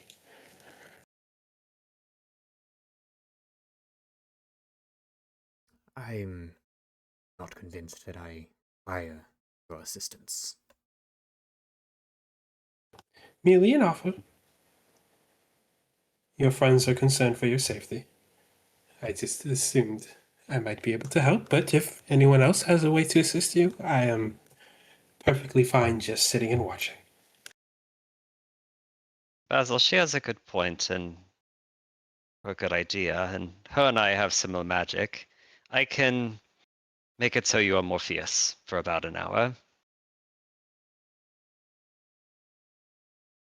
I will trust whatever magic or plan you have. Oh, but Lure and I have the same magic. In terms of strategic value, Holo keeping her reserves would be the smarter option. If you like Basil, if you're wary of whatever spell she might use on you, she can attempt the spell on me before, and you can see its effects. If I feel any ill intent, I'll be sure to let you know. If it makes you feel better, I wouldn't even cast a spell on you. I would merely call a friend for help. Very intimidating friend, I might add. Not more tea, I hope. No, not a want to. Intriguing. Aren't you just full of surprises? Oh, One don't be should never coy, reveal. Lura. What manner of creature? How would it intimidate the villagers? Come now. If we're to plan around it, we'll need to know what it is. She kind of claps her hands together in glee and says, "Very well. Follow me." And she walks outside. Conjuration. Interesting form of magic. I'm always excited to see it. Ooh, not conjuration this time, my dear. No? No. We are going to meet a very important friend of mine.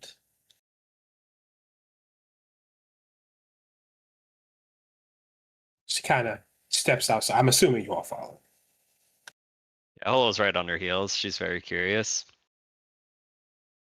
Thalrin will bring up the rear. Tharon kind of has to shove Basil a few times, who's hesitant but going along with it.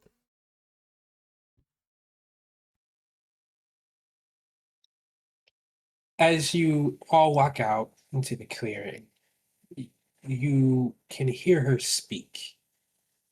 Basil, you are the only one who really understands what it is, but it sounds loud and quiet at the same time. And to you, Basil, she's essentially saying, "Come, my friend, I need your assistance."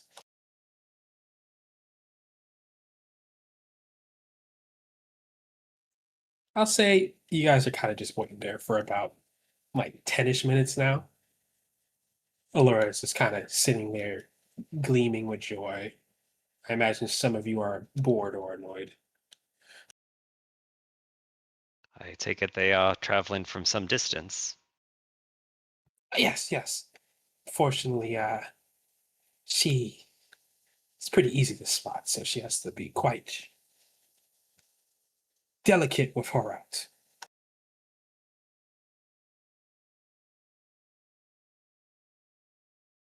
But after the 10 or odd so minutes pass by, you can kind of see the trees in the distance kind of buckling as the head of a huge constrictor snake pokes out from the wood's tops. It slithers on forward to you all.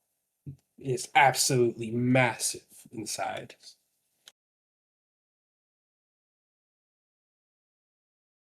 She's beautiful. I guess I could have guessed. Yes, I call her Aaliyah. I knew her ever since she was a little snake.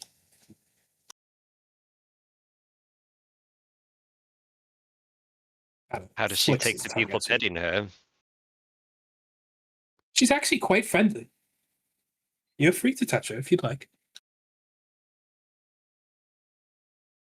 All right, here, girl. Come on. Although, kind of rubs her fingers together. Give me an animal handling check at advantage.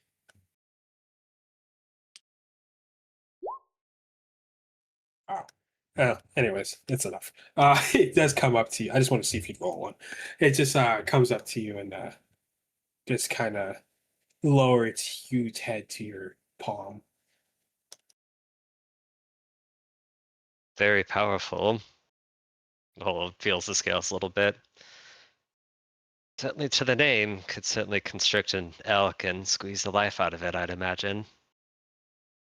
Oh yes, having this creature around him probably will keep certain people from stepping too close. And if you'd like, I can even call forth more snakes.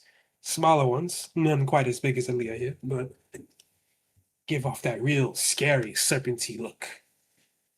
Oh yeah. Do that, Basil. That'd be cool. Can I ride her? That'd be funny. You want to ride Aaliyah? Yeah. Like I climb up on her back. I have my crossbow. If anybody gets too close, I point it at them. Like, hey, back up. Well, I thought the idea was for Basil to be the one to interact Well, with them. I okay. Maybe I missed something. I thought we were all going as like bodyguards. It would be better to. Uh, we could send one person, would imagine, but if we are planning on leading them into a trap at a location of our choice, it would be better if the rest of us were lying in wait. Yes, I fear Oh, the okay. guards might be more inclined to attack a larger group. Okay. All right. Yeah. My bad. I must have misunderstood somewhere. We would not want to ride such a creature, a noble creature such as this. A beautiful snake like this? Come on. You're They are laying it not on a meant for little thick, riding. though. Well, I like animals. Minus elks now. More of a recent issue, I guess. This could be fun. Don't you think, Basil? You arriving all brooding and scary looking, surrounded by small snakes with a large, giant snake behind you. I could even come with you. looking like the witch the townsfolk already think I am. I'll really even reveal my neck and eyes, my wrists.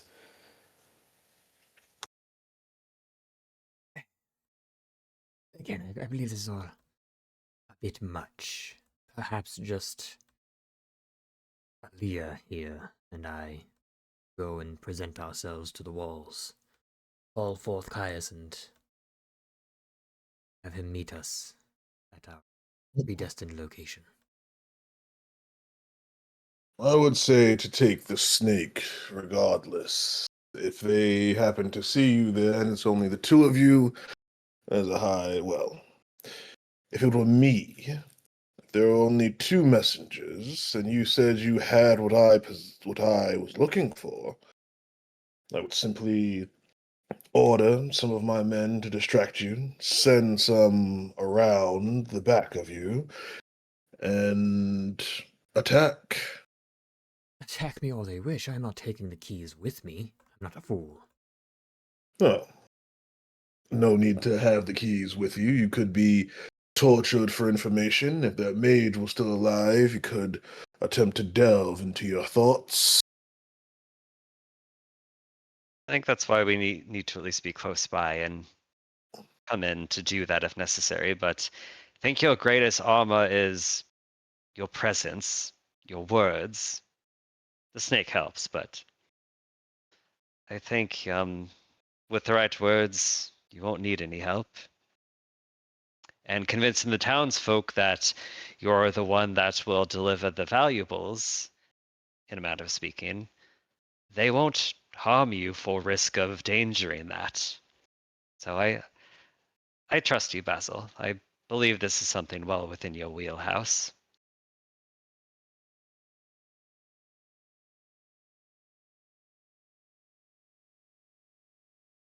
Live up to that.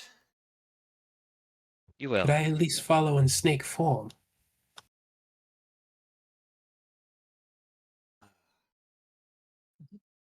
It's not a bad idea, Basil.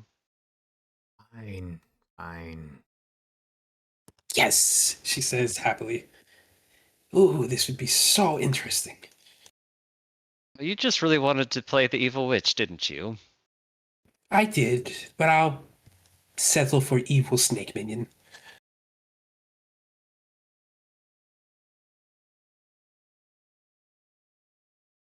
So you go in, tell Caius that we have his stuff, convince him to follow you. And I think if we follow at a distance, it'd be okay. If he does not wish to follow, then exit and we can always come up with a plan B. And I also believe if he were to attack and have the villagers attack, because they are so impressionable, I think we could make them flee in fear and attack Caius head on. I think if we were dangerous enough, I think we might be able to kill them in isolation then while they watch. Because we are a fearsome group, certainly. Yes. Yes, More you like we're all becoming a are. murderous group. Well, now we haven't murdered anyone in cold blood, I would say. The ones we've murdered were our enemies, I think. Mostly. Yeah. Okay. Yeah, I feel like Basil and Kabi kind of exchanged looks there briefly. What's Amelia doing in all of this? Oh yeah. What is the weirdo up to? She's just looking kind of, disgruntled, but, listening carefully. Yeah, seeing that, looking over. You've been awfully quiet, Amelia. Do you not wish to add in any inputs or oversights? Well, if you think we can draw out Caius, there's not much more for me to add. I'll simply be at the place he is being led to.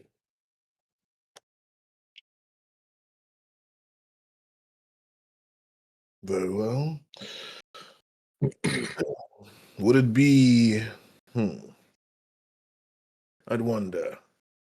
Caius may think or wonder what this new individual has to do with the town or why they would even be involved. Perhaps if Amelia was to go with Basil, this could be the nobles attempting a peaceful resolution. And as Caius I has strongly disagree there. I think if the people see the nobles involved, Caius would be able to whip up the crowd in a frenzy and just send them after Basil instead of him having to come.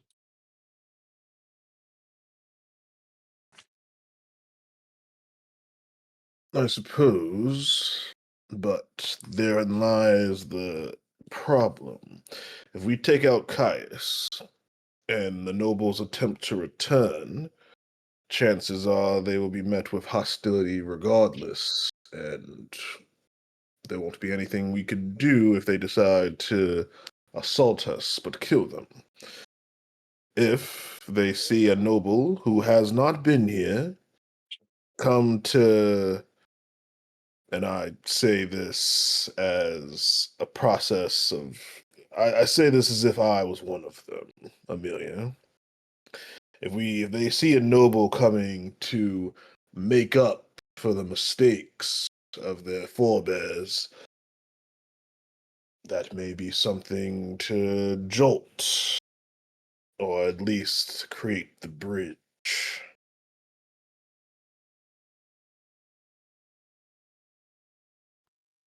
I can see the points you're making. I've been away for some time, Amelia. Might see it as a great return of a lost leader of sorts.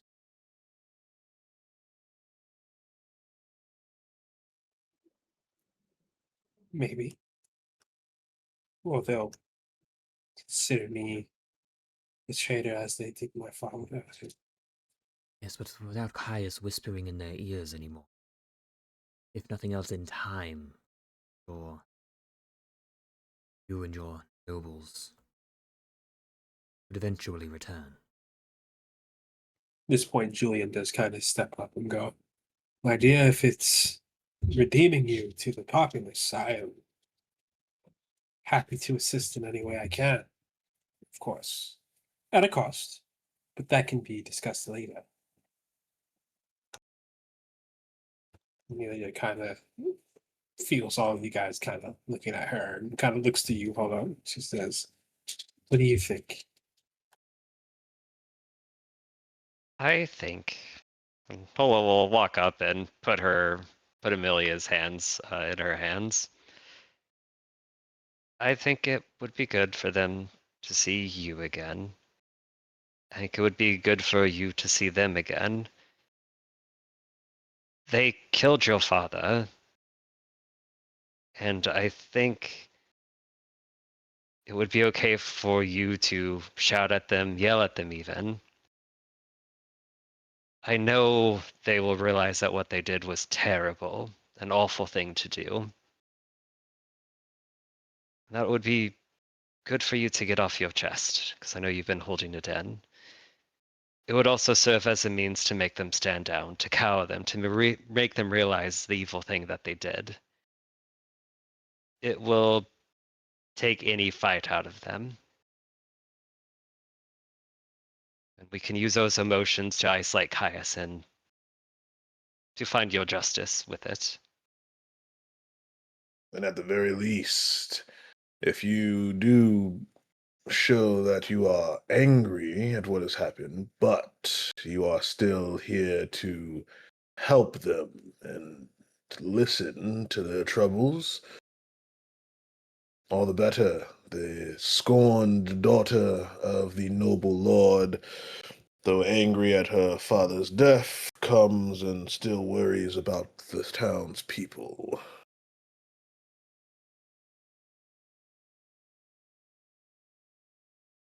However, you will need to control yourself in the initial meeting with Caius, and if he decides to come along in the subsequent war. Vengeance will come, but only with a smart mind. Well, let's get into the details of this plan here. I am not escorting him anywhere. I will state a location, and we will meet him there later. Yes, that sounds good. So all we need to do is choose a location. Perhaps a recently burned out grove next to a sinkhole? Not a bad idea. Good as place as any. It's one we're familiar with as well. We might also be wary that the forest itself is not our ally. You may want to be careful how much time we spend deep within it.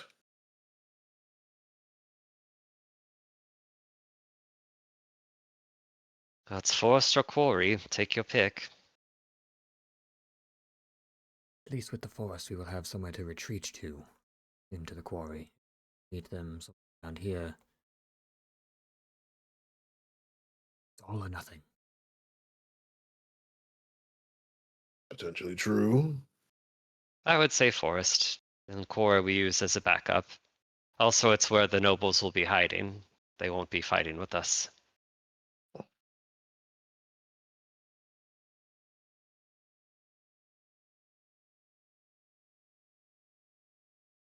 Any objections?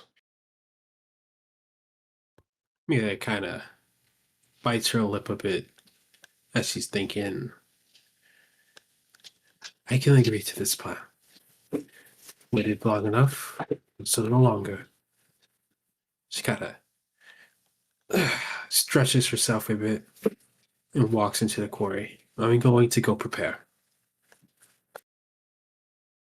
Would you like some company? No, I'm okay. Thank you, Thal. He'll just nod.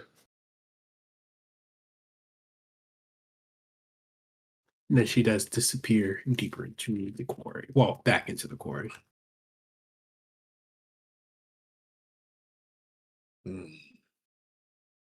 Bauer just thinks to himself for a bit about that.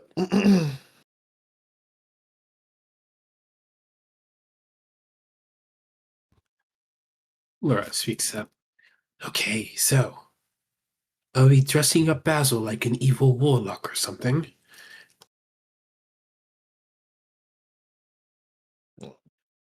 I'm not sure that's entirely necessary. Well, there's no point in half-assing the role.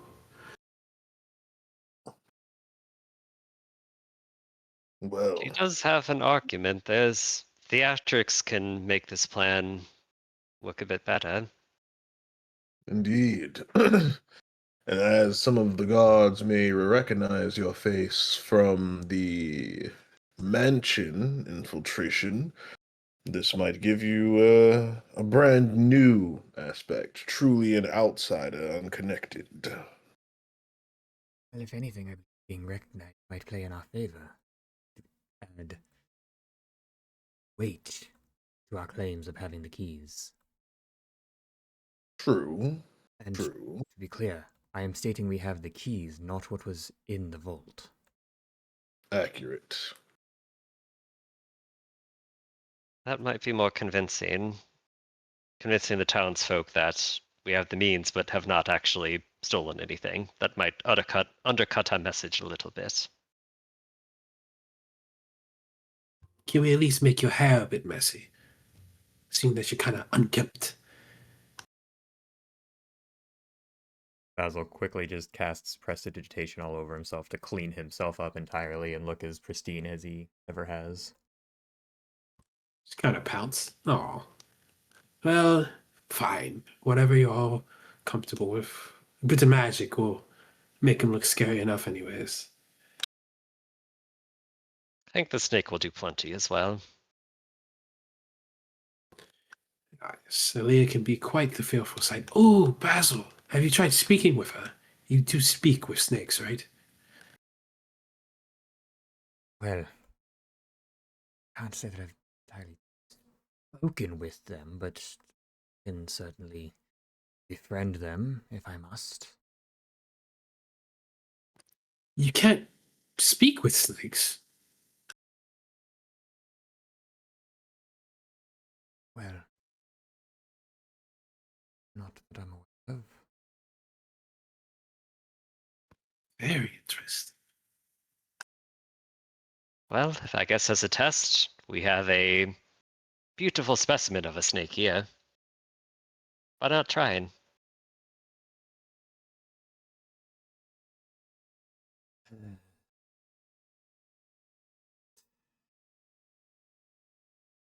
Basil kind of steps forward toward Aaliyah, and he's very hesitant at first. Not out of like fear, just out of, I guess, being uncomfortable. It seems more like. And he kind of approaches the giant constrictor snake and looks at it in the eyes, and all of a sudden you just kind of see his shoulders kind of slacken a bit. His muscles, which were very tense through most of this, kind of loosen a bit. And he, I guess, attempts to cast just animal friendship. Kind of locks eyes with it. And finds it hard to really look away. As you look to the snake and you try to, come off as kind and whatnot, befriending the creature, if you will, you can feel something kind of, you feel something kind of flowing through the back of you, like deep in the back of your head, as you start speaking in a tongue that is very unknown to everyone else. Though as you're speaking, it doesn't feel like you speaking. It feels like you're more of just a voice box. From what you can understand, you're just basically saying, "Hello, friend Aaliyah. I'm Basil." And as you do that, the snake kind of lower its head to you and just nudges your shoulder with its nose, snout, front of snake. Sure, nose is fine. If it's that big, it could easily be a snout. Yeah, so it basically kind of nudges you as you speak in a very whispering tone that even catches Allura off guard, to be honest.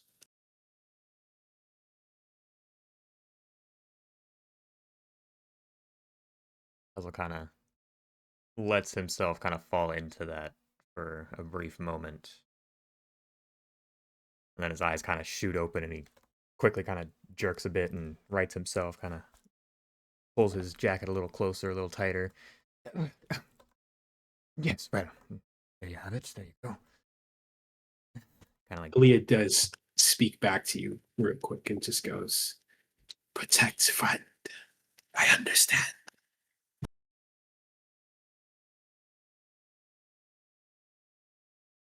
Basil just kind of slowly nods his head. Good, fast friends then.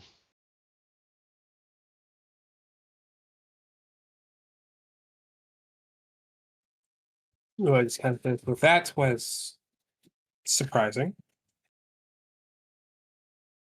Yes, for self as well.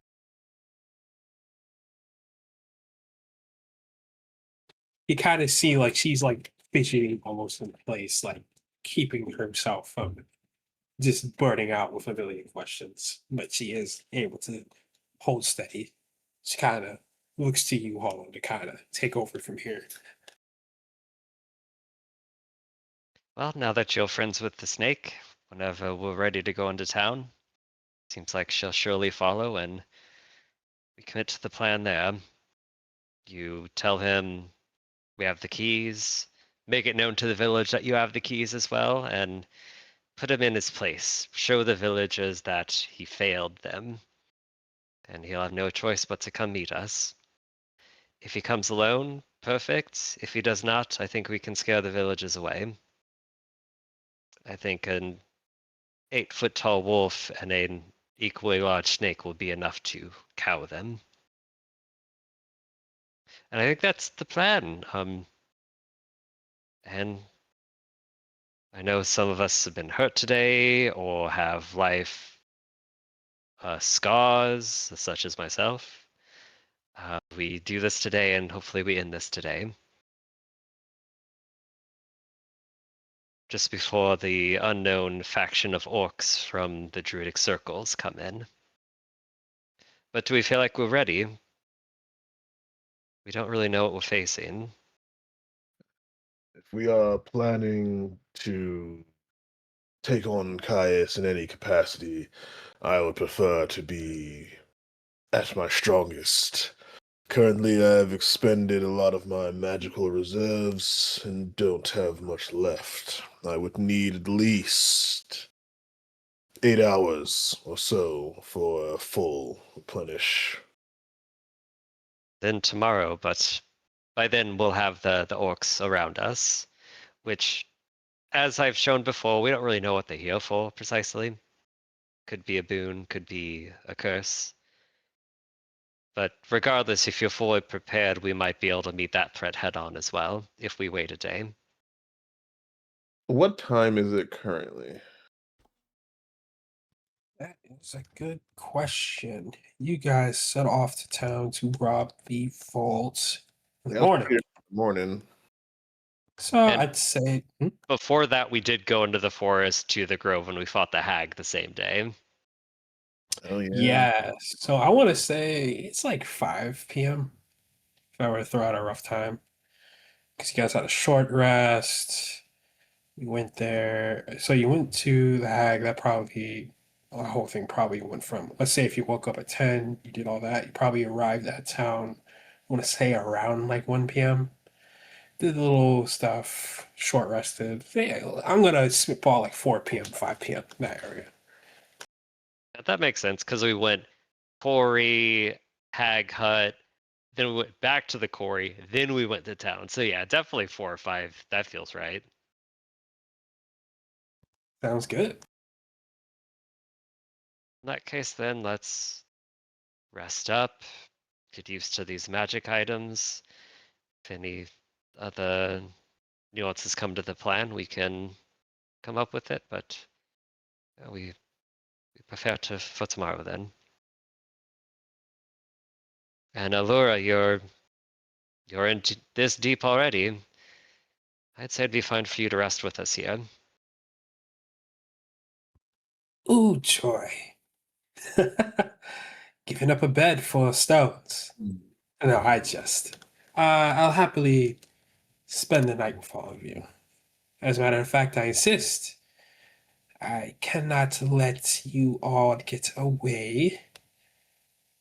There's too much to learn. You're incorrigible. Guilty, but I know myself, at the very least.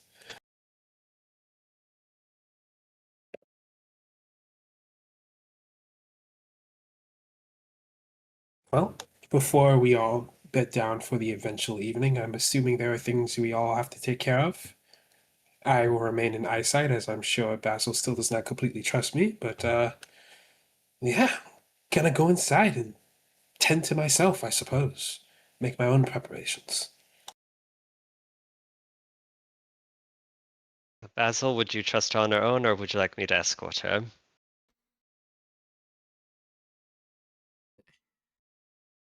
Do as you wish.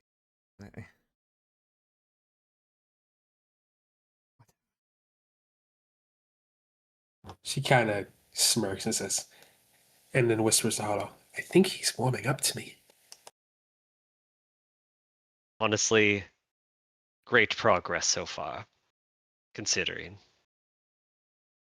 Considering. Then, all right, fellas. I think here's a good point where we could take like a 10-ish minute break, 10, 15 minutes. We could- 15, Oh, okay. 20, So, something wrong, Zach? You need 30, more time? 30, 30? 45 minutes. 45. How much time do you need, Zach? Give us a number. Can we reconvene tomorrow around 9 p.m.? But also, Yeah, 15's fine. I'm gonna go turn on the oven. 15 then. sounds good. And we'll just make it nice and even. So we'll just honestly, yeah, we'll come back at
me identify on the long rest? You said 2 or all of them? What did you say?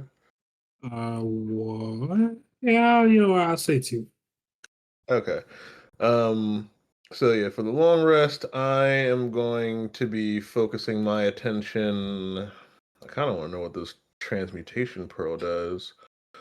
Um, but yeah, I'm going to focus my attention on the sun necklace and sun spear. That way, if they prove useful, I'll have something to fall back on.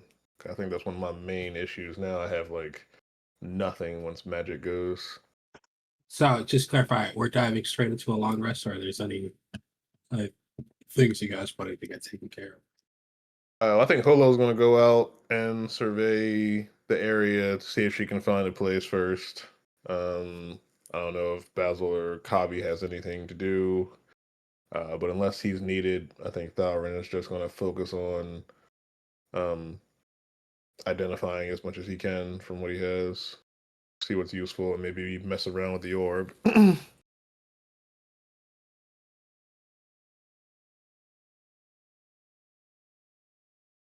Yeah, if anything, Kabi will probably go with Holo.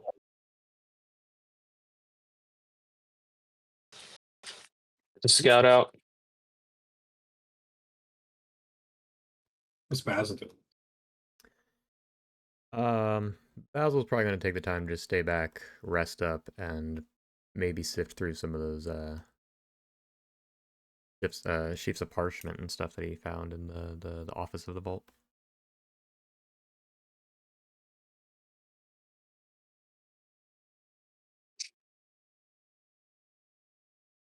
Oh, and did you tell me what the 3 books that I got were about? I did not. Did you want me to tell you? Yes.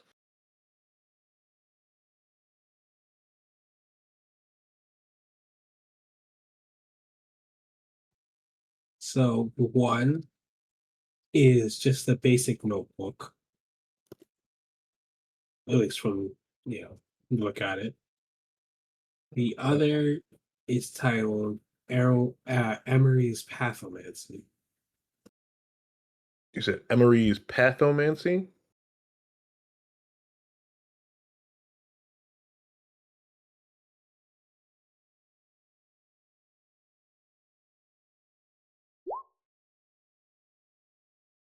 Cool, cool. And the third one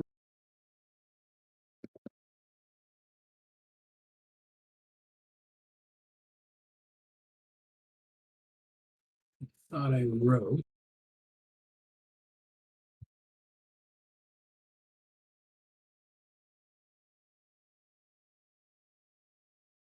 No, I know what it's called. So I'm just gonna.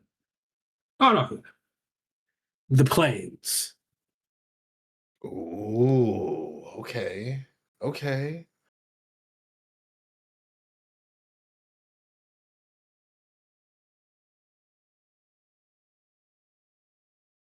Those are the 3 tomes. Yeah.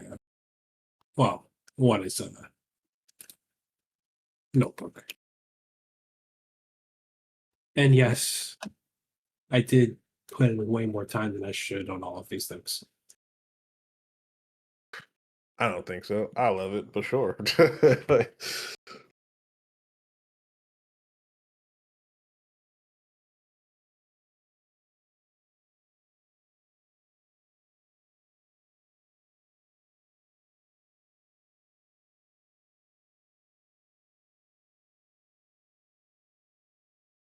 All right. So I guess I don't know who did a lot of talking before break. Uh, yeah, we'll start with Holo and Kabi. Holo, you're looking for a pretty good trap place. Give me a survival check at advantage. Oh, it's Holo and Kabi. I'm gonna get back to you guys. Sorry, I don't like that. I'm gonna get back to you guys. Basil, Mm-hmm. you're looking through some documents. Yes.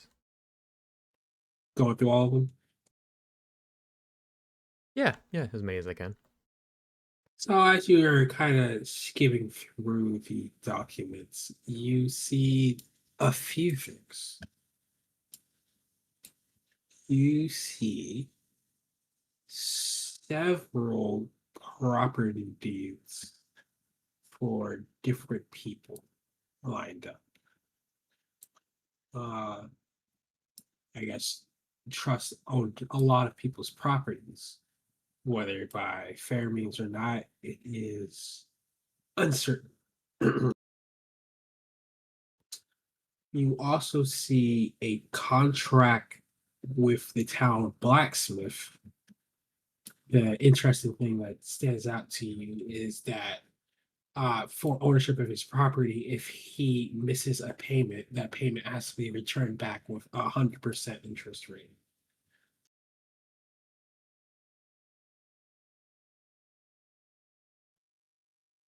You see a bunch of unsent collateral seizure notices, and then you see a deed to the quarry, actually, that you guys are staying at.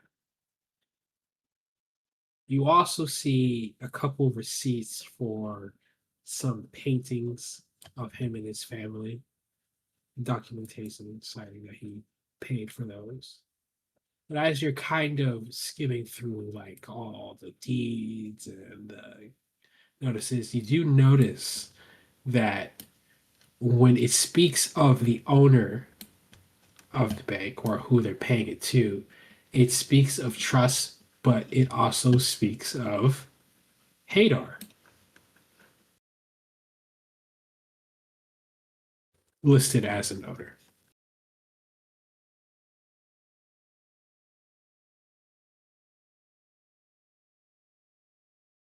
Oh shit. What you do with that information is entirely up to you.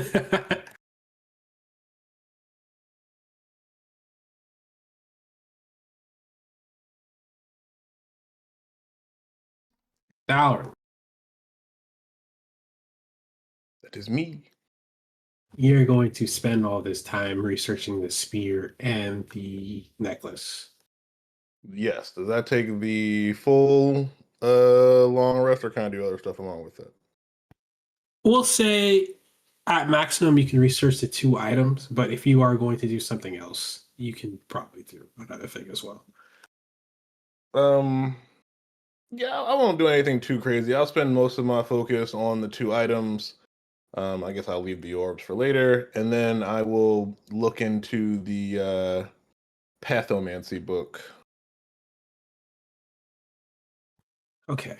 Ooh, this is another interesting. Again, guys, sorry, I spent way too much time on all this side shit because I don't know why. First things first, Chris, I'm going to message you what those items do because I am too lazy to explain them all. Works for me.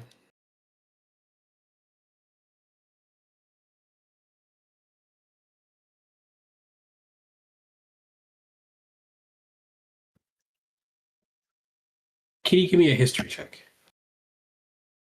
So I can.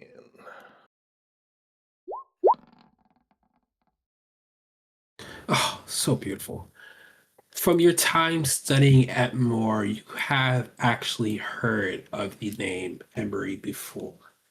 You do remember that she is actually a very well known wizard, a disgraced wizard, actually, often claimed as the Heartbreak Witch from a time before Moore's conception. You understand that her magic or her lessons are often looked at as forbidden. Oh, I love this woman already. Heartbreak Witch. Okay. Yeah. Full blown dive into that. As you start your first, digging through the tome, you notice that pathomancy is basically the study of magic in regards to emotion.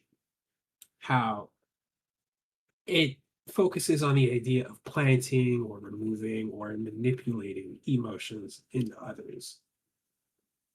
You could do something as crazy as causing a mass hysteria, as causing mass hysteria, and you can do stuff as cruel as ripping the love out of someone. But you notice as you're reading through the tome, or at least the first chapters, you can see why people were uncomfortable with reading it, as it doesn't talk about emotion as like a human trait.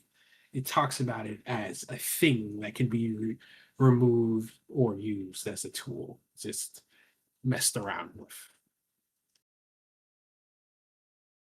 Okay. Okay. Um, do I get the sense that I might be able to like, if she talks about like spell theory or something, would I be able to like reverse engineer some of that to create one of these spells?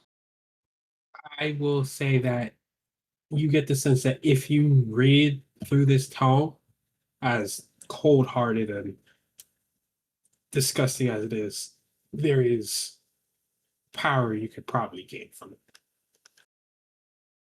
Okay. Okay.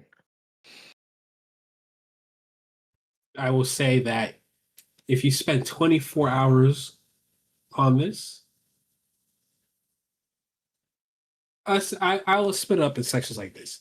If you spend 10 hours reading this, you get something. If you spend 24 hours reading this, you get a second something. And if you spend 48 hours, you will completely master the tome and get something else. Okay. So 48 hours for the book.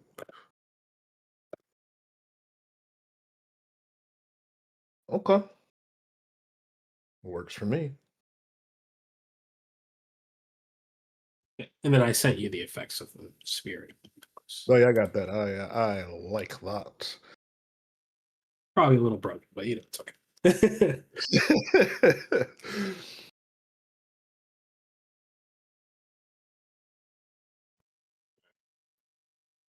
Hobby and Hola. It's a bit darker in the evening. As you guys are, well, first things first. Holo, give me a survival check at advantage.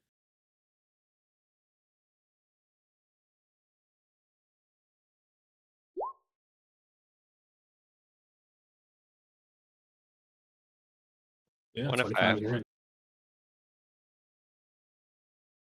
So, and we'll get to the location you found in a bit. But as you are traveling through the woods and making sense of the forest around you, Kavi, you both notice a familiar fox kind of slowly following you.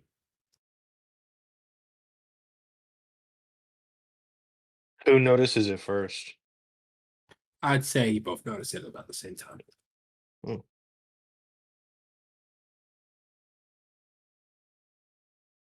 Ah, hello. Um, you don't think that's the same one from earlier, do you? I think it is. He came back. Does he have, out of curiosity, does he have the citrine with him?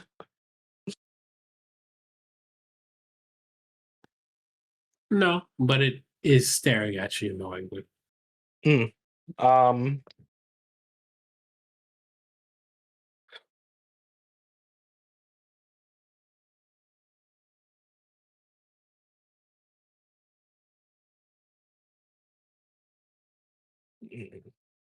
I will pull out one of my rations and kind of hold it in front of me and just like, come here, come on. It's all right. You can come out. I'm friends. Holo's a friend.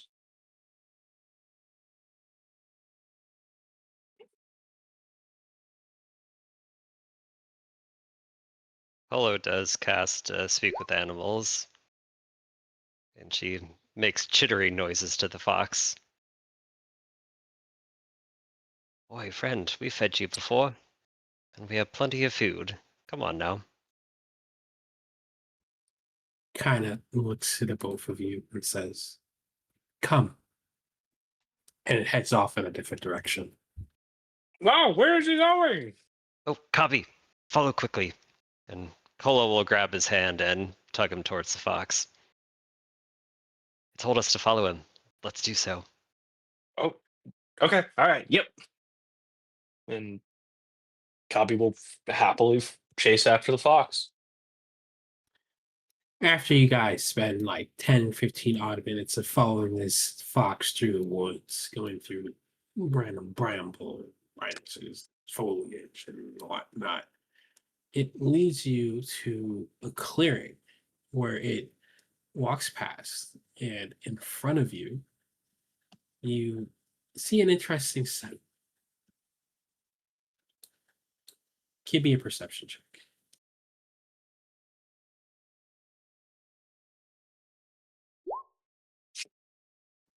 Holo, you hear it first. As you guys get to the clearing, you hear a low, predatory growl. Oh, stop. Copy. And Holo will tug him down as well, as if to hide. What's wrong?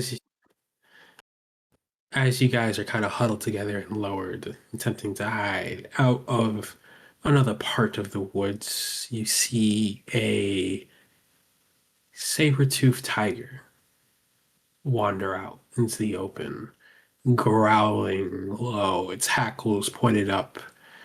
It starts to circle you slowly, its eyes trained on you. Sit back to back, copy. Don't show your back to it.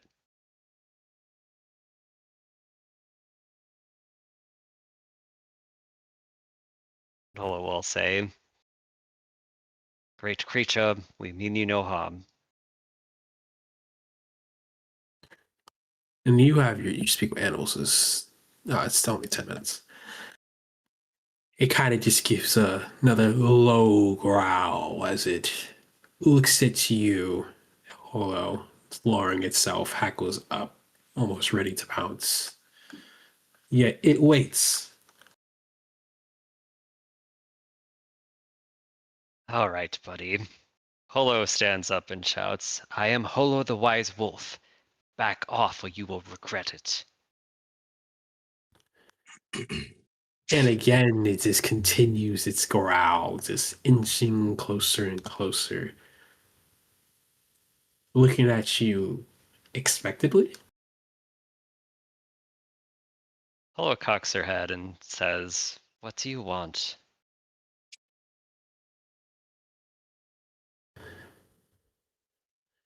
The tiger stops for a bit, looks at you, sniffs the air, looks at Kavi, and then goes, "God, you are no fun anymore."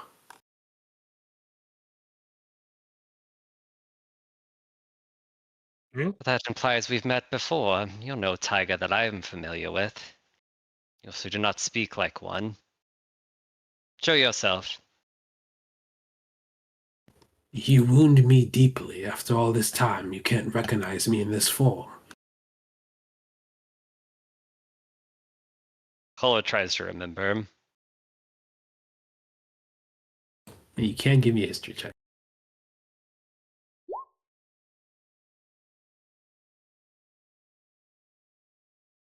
17. It's coming back slowly to you. Yes. Saber-toothed tiger. There was one who would often take that form. Your friend. Your only friend from the Free Green. Malgar.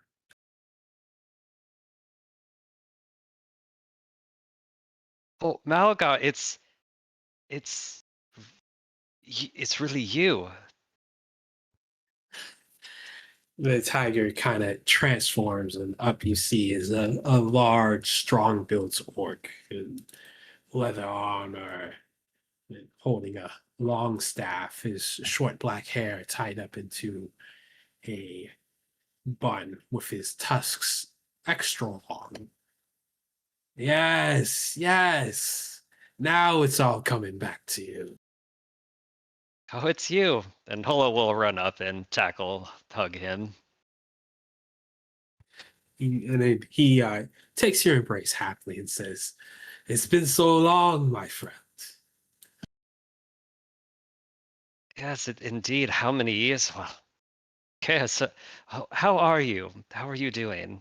You look like the workout regiment has not changed by the looks of those biceps. You know how it is. The Dryad is ever punishing. So is fearless leader. Oh yes, they've I've heard rumors. There's talk of what they do. Are they treating you well? Well, they aren't treating me bad, so to speak. They have no opposition to dream spreading around the world, though it's a bit aggressive for my likes. Yes, mine too. I'm sorry I left. You can understand why, but I did run, and I'm sorry for leaving you back there.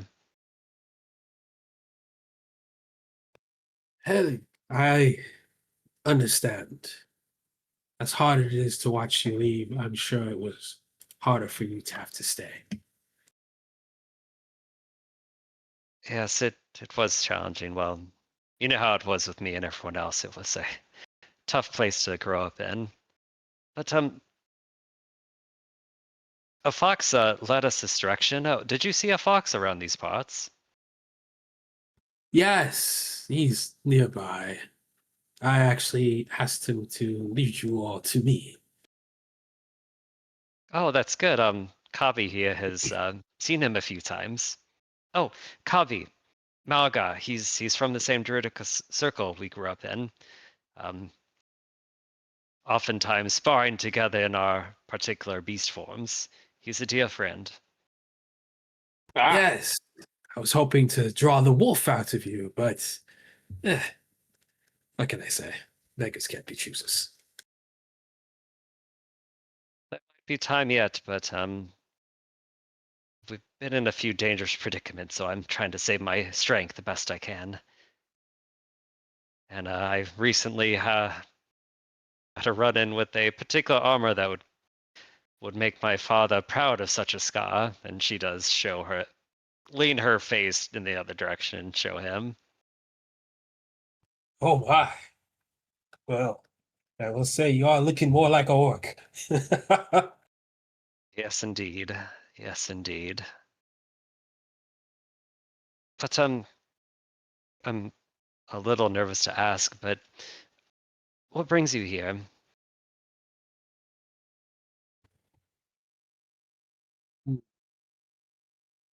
One moment, please. And you see he kind of walks to the edge of the clearing and drops a little bit of ash. And what you see is a magic circle kind of light up all around you guys. There we go. Some privacy.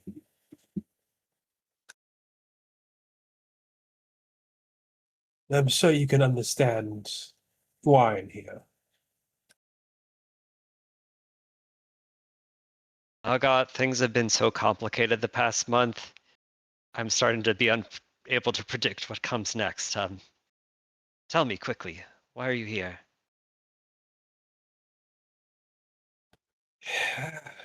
Well, you angered the force, Bolo. And the Free Green sent a bunch after you. I decided to join the force and I took the vanguard position, the head scout, because I needed to speak to you first. You shouldn't have done that. Why risk yourself for me like this? That's just silly. I appreciate it, but come on now. Nonsense. You were my friends for many years. And you are no enemy of the forest. Hell, your mother was one of the best druids I've ever met. I had to see you to be sure of what was going on here. I appreciate you coming out, but yes, any questions at all, I can tell you everything that's been happening. Well, then, please explain to me how you end up in a situation where the Dryad, where Eltianara herself has ordered for your capture.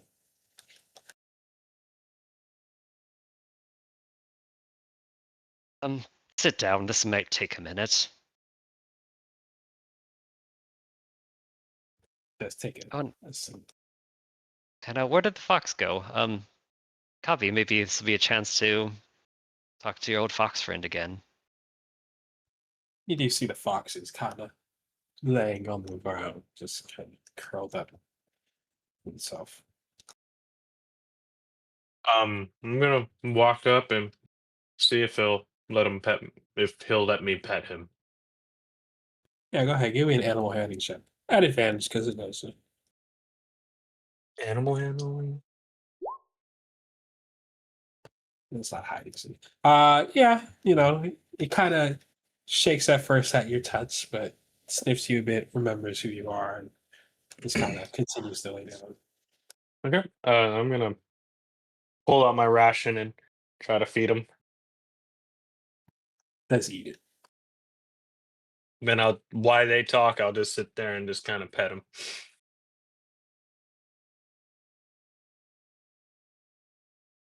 And I'm assuming you want to just kind of fast forward through the conversation with the god and all that happened. Yeah, I would say I'm mostly going to keep it to just the bits with the gods. Our run-in with Ulian, the shambling mound, the chitinous creatures that chased us. She is also going to say that she did burn down a hag's hut, hoping that that might garner some favor if he ends up trying to convince the orcs not to come after Holo still. And she'll say that some of the woods caught fire around that hut as well, but they tried to isolate the fire the best they could. Oh, what else might endear them to us?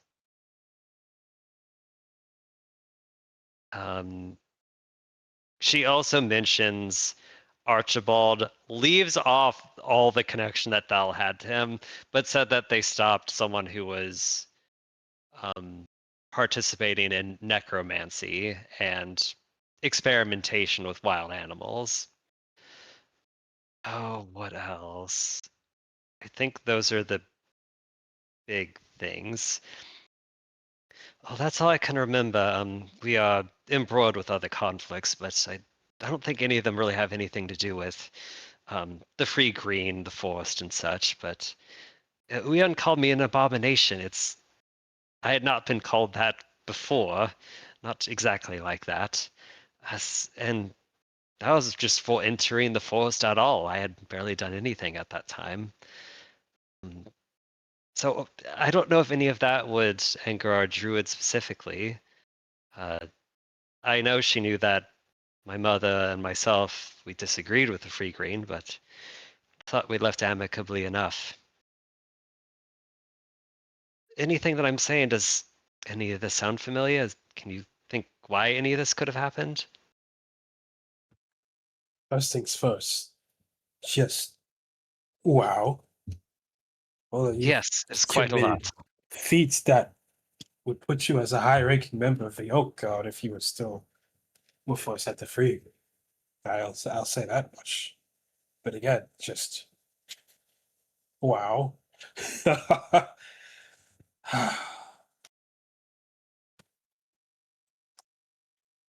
In my time in research studying over there, I have picked up some information that most druids aren't very privy to.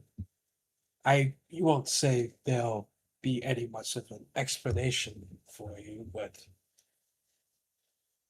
I'll share what I can.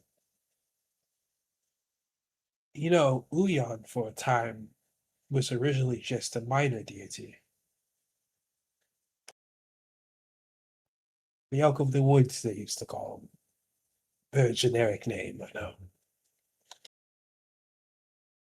Well, such are the local gods. They all can't be fantastical sounding.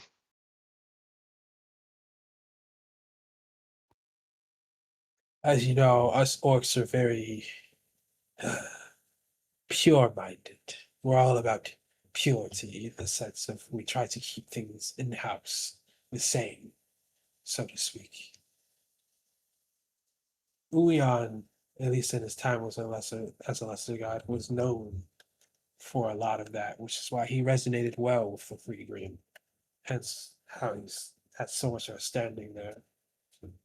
As unfortunate as it stands, as you and I both know, you are born of orcs, which you do not appear to be an orc. So perhaps he just views you as an impure blemish. That feels plausible.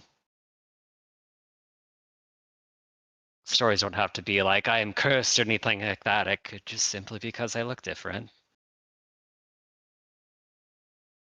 Yes. Now, there may or may not be more to it. When you left, you know, I was curious about the desert, the sands, and whatnot, your odd way of transforming. Eleonora was not too keen on my snooping. Forbid me from it.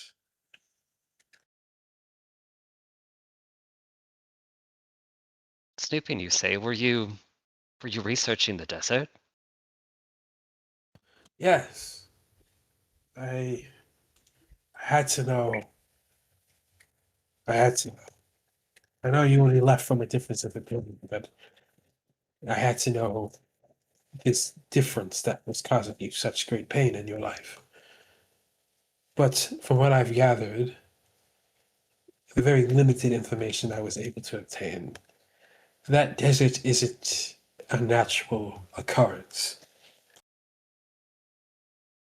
That does track with what Uyan said. He said it was a cursed place, I think. Unnatural.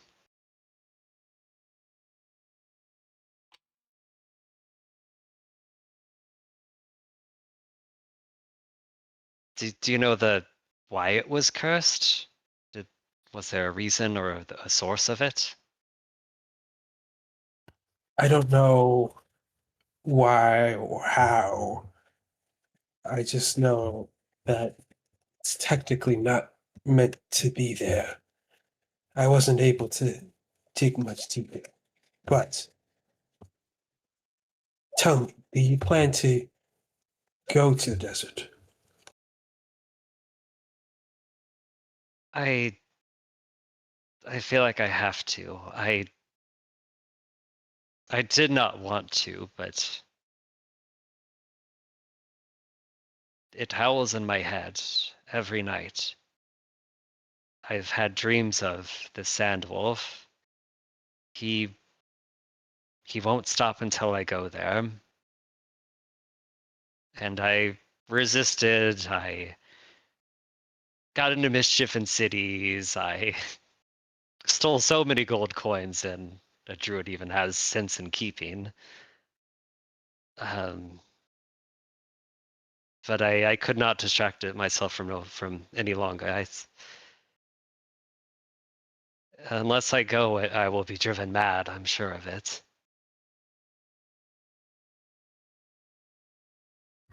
I see. Well, then I will tell you two things. One,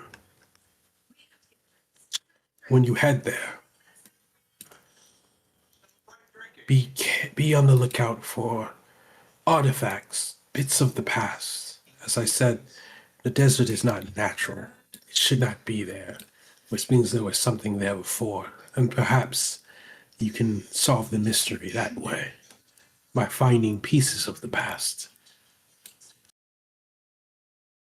2, be extremely careful, although, from what I understand, Kimbrick is in that area. And, well, us other druids are quite powerful, as I'm sure you know. Kimbrick is on a league of his own, hence being High Druid. He's been away, but I'm sure he's receiving the Dryad's orders. Be wary of him. Avoid him if you can. Holo shivers at the thought. But he's in the desert. Do you know what he's doing there? No, unfortunately, I'm not trusted from Kremik. I drew it as a very private person, but I imagine it has something to do with Eltionora. He has a weird obsession with her. Watch my step then. I would not want to tangle with such a beast of a druid like that. But yeah, seeking the past as to why the desert's there. That's a good starting point. I know not what this wolf wants, but I know there were many sand pups in a vision that I had. They called me sister, mother. I know dreams are oftentimes symbolic, so I must heed them, but I can't make sense of it. Sister, mother. I'll have to do my own research into that matter. Yes, yes, I will. I will research into that matter. But think of that. I could be someone's sister, but a mother? Come on now. I can't see that for myself, can you? Ridiculous. You a mother?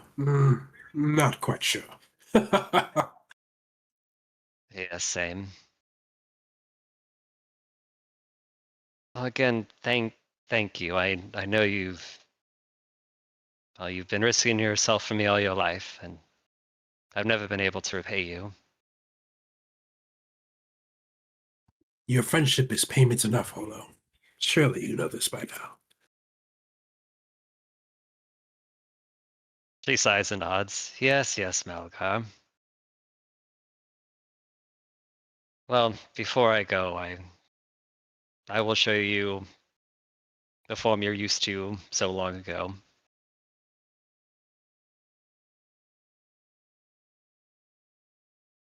And Ahola will stand up, and with a swirl of sand, she does reveal the direwolf form, now with an even fearsome scar across the face. Ah, yes, the wolf has grown in its time.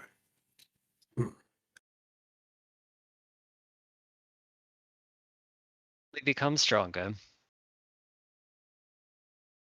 To kind of match your energy, he also does shapeshift into the saber-toothed tiger.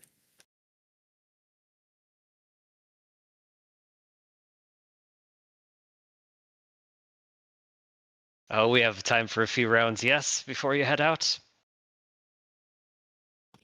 Some light sparring might be fine. I will say, they are coming for you, Holo. I will do my best to delay them if you wish. Maybe just a day.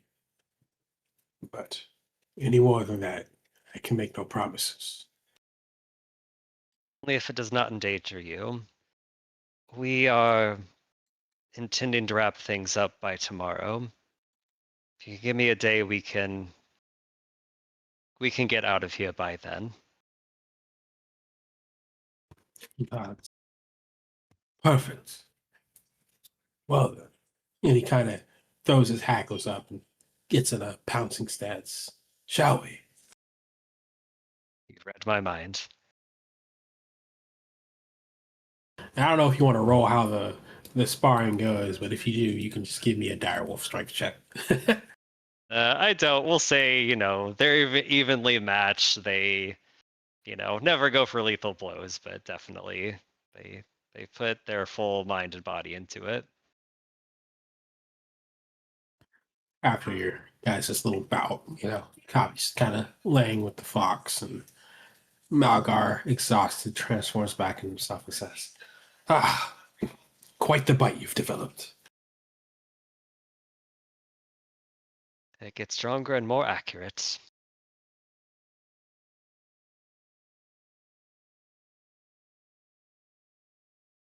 Be well, Malgar. Be safe. You as well, my friend. I know the trees seem dangerous now, but in time, I will try to reach you through them. Share with you what they know. Do not lose faith in the forest, Hollow. I won't. I will be listening. And he walks off into the woods.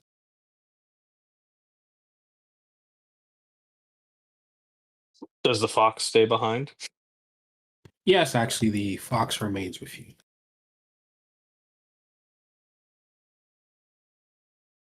I'm just gonna scratch him under the chin. Now, Hollow, I am going to do something a little unfair to you, Ian. Just not the nose. Anything but the nose. Nothing like that. Since you are searching for a place to be a trap, I will let you decide what the place kind of looks at to create the kind of trap you have in mind. So to speak. Okay. There you go. I'm pushing some of my work onto you. Hey man, I'll do it. Give me a blank page.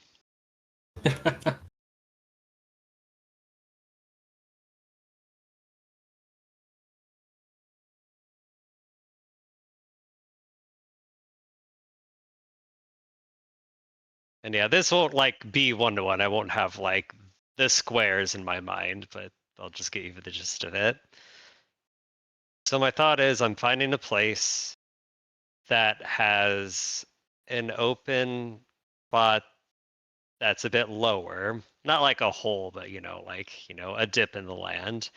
And I'm looking for spots where there is plenty of cover to shoot down at it and then hide behind a rock afterwards, because we're probably going to be fighting casters.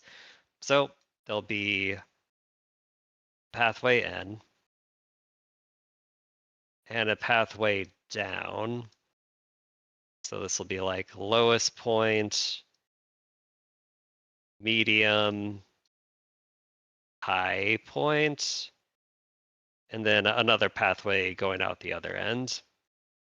And kind of along these 3 different levels, various trees, various rocks that one could hide behind. And ideally, they would meet in the middle.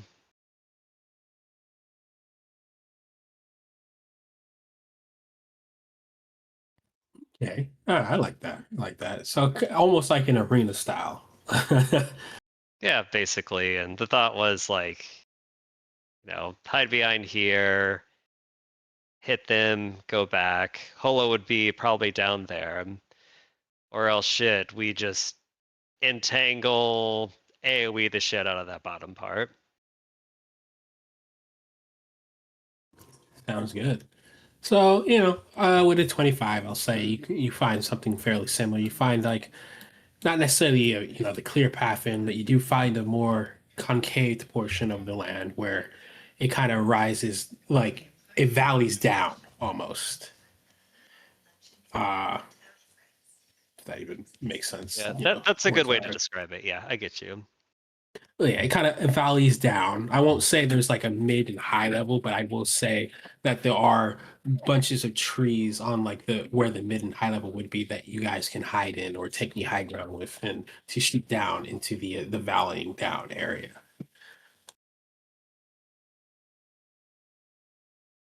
Yeah, cool. Gallo shows Kabi the area with his fox in tow. And that's how I think it'll go down.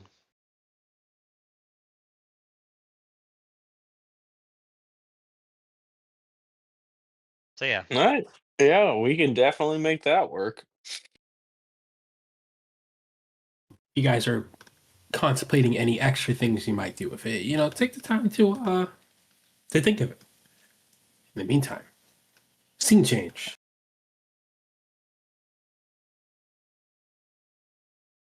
Val, you are studying, I assume.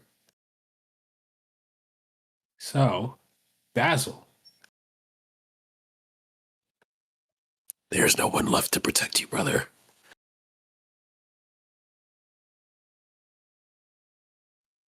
As you're kind of going through the bank documents, doing your little reading, getting those little tidbits, you can just see Allura with a huge smile.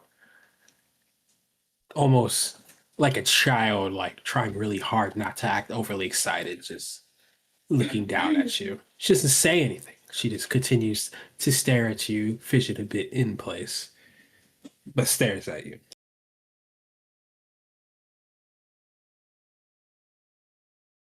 He tries to ignore her for as long as he can. Eventually, kind of. What do you want? So did you ever know your parents, your Wanti parents? Did you ever meet them? Odds. No, I did not. Sad. Though I suppose I never met Martin. Did the Wanti over on the island have a priestess? Or priest? I don't know. Not raised among them, I do not know their society, their culture, their religion. No, I don't know. Do you know where they hung around? Well, no, I didn't have a social relationship with any of them either. In fact, the few Wanti I knew were not exactly fans of me. Oh. Can't see why, she says with a slight chuckle.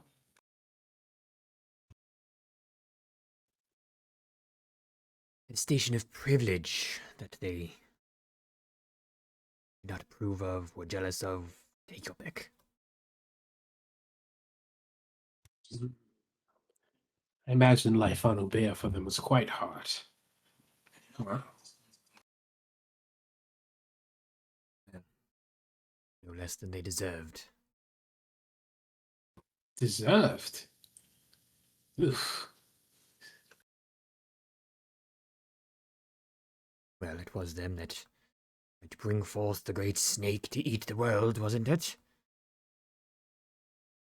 Oh, that's religious hogwash. You, I'm assuming, are well versed in all that then.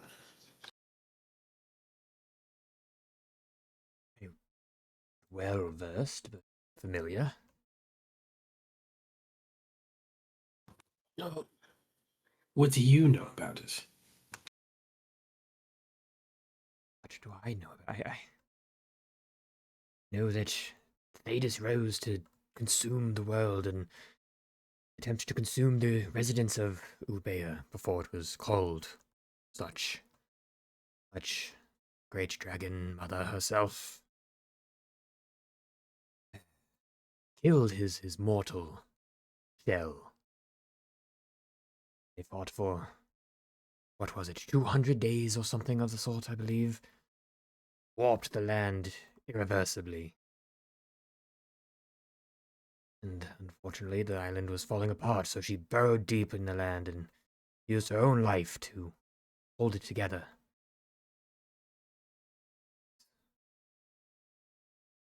The island was saved, and the world with it.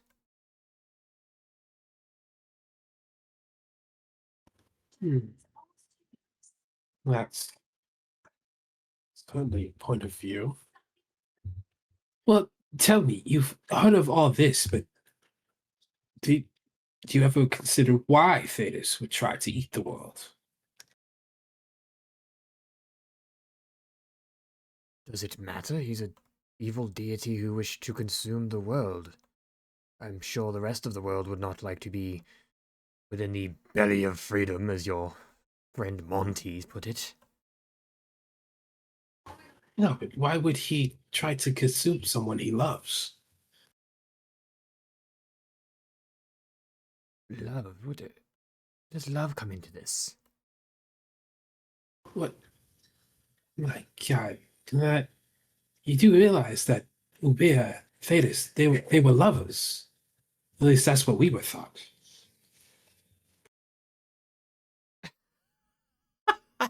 you, you think they were lovers?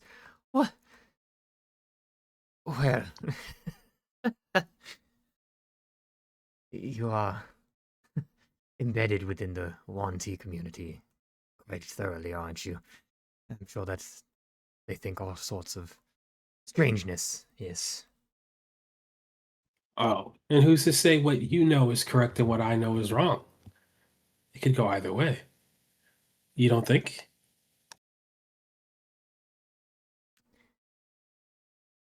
I I mean- suppose, considering none of us were there to witness these events. See, now you're considering the possibility. I I mean, what other force would drive these two great beings ahead? Yes, we hear that Thetis tried to consume everything. But why?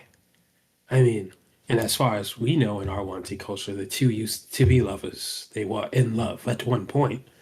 So for me, it's even stranger. What brought him to want to consume everything? What brought him to oppose the woman he loved? Well, dragoness he loved. Who are we to question the motives of gods, good, evil, or otherwise? We could never comprehend their reasoning.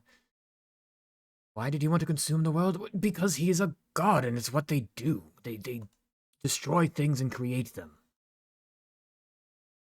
Well, I have to be inclined to understand. Our people are subjected to treachery every day in the world because of these actions of these so-called gods. So you'd figure you'd be a little more curious as to why things end up there where they are for us, for them. No?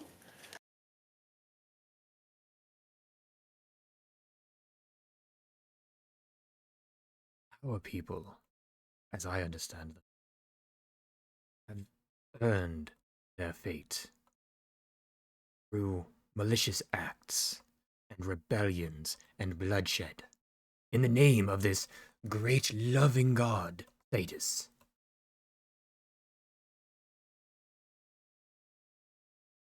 Well, from what you know, at least. But clearly, given a simple sharing of information between us two, it seems that neither of us have the full picture.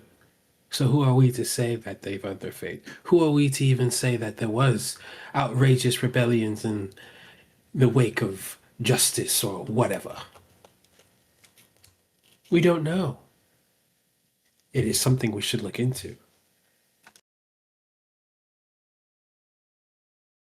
We can never know for certain. That is part of religion, is it not? Sheer belief in these gods. Yes.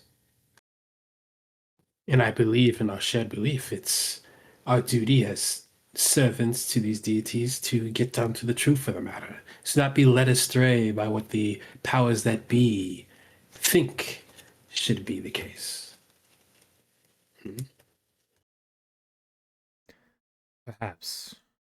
But I trust my lord, Aethelwolf. I trust his motives. I trust his reason, his insight. These are what I have learned at his feet.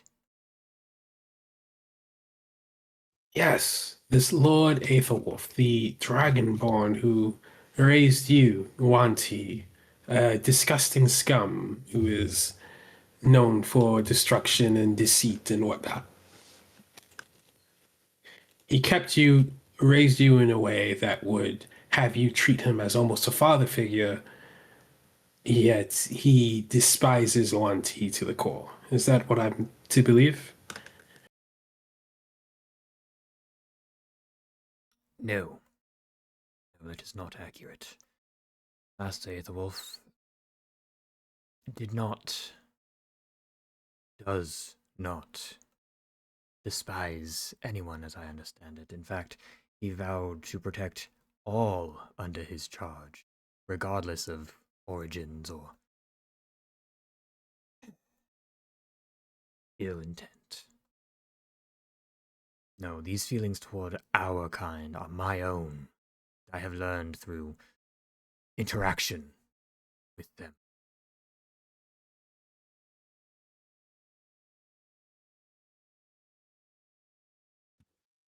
Interesting. Well, I'm not here to sway your mind or anything like that.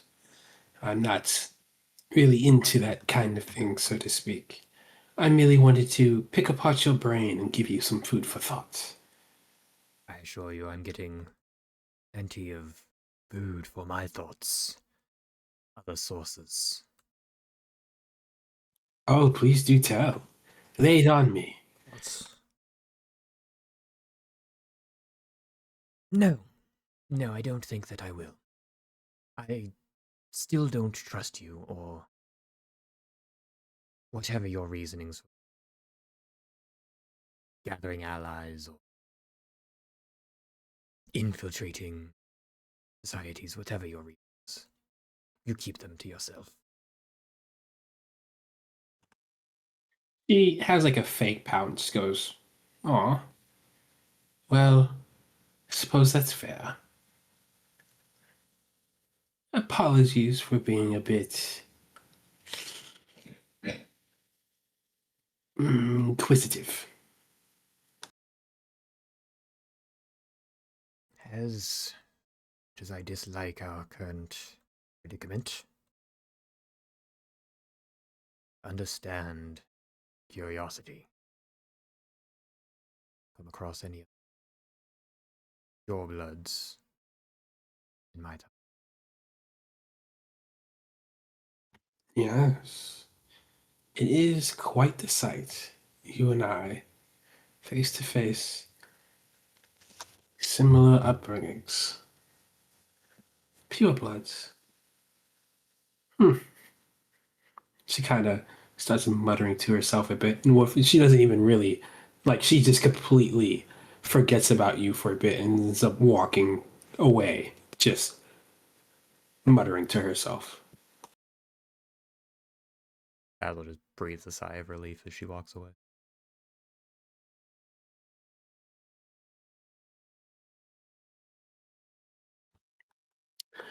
And we'll say after the events of about like an hour or two, Holo Kabi, you guys find your way back to Liquori with location marked.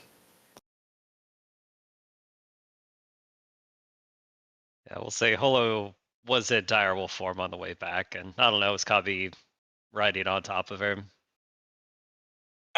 Probably not. He's probably plodding alongside with the fox. We got the fox. Yellow would just be saying all the good memories that she's had with Malgar and the interactions, how he stood up for her in the circle, how they're sparring comrades. It just makes me think of the good old days. Simpler back then. Yeah, they were. I miss my friend too. Do you think you'll see him again? Mm, well, maybe. I don't know what the kobold afterlife is like. Are you speaking of Etty or an older friend? An older friend. I see. Yeah. Where do kobolds go when they pass? Oh, I have no idea. They didn't tell us anything like that down there. I assume nowhere. Where does anybody go when they die? Where do orcs go when they die? On the circle, they return to the earth, and their spirit finds the pillars of nature, in which they dwell for the end of their, well, the end of the universe, I suppose, forever. Huh. That's certainly an afterlife. So you just become a pillar? Or in essence of a pillar? Well, just the pillar of nature. You become the soil, the water, the earth, and your spirit dwells there. Well, you know what? If that does it for you, Yes, it does. I hope I get to fly. That'd be cool. Get some wings, just fly. That'd be a fun afterlife. Well, you're kind of like a dragon. Maybe you'll just sprout wings if you wish it. Wish hard enough. Wouldn't that be a dream? I'll just pray every night. Wish for wings. Flying Cobby. I could see it. I could terrorize so many people.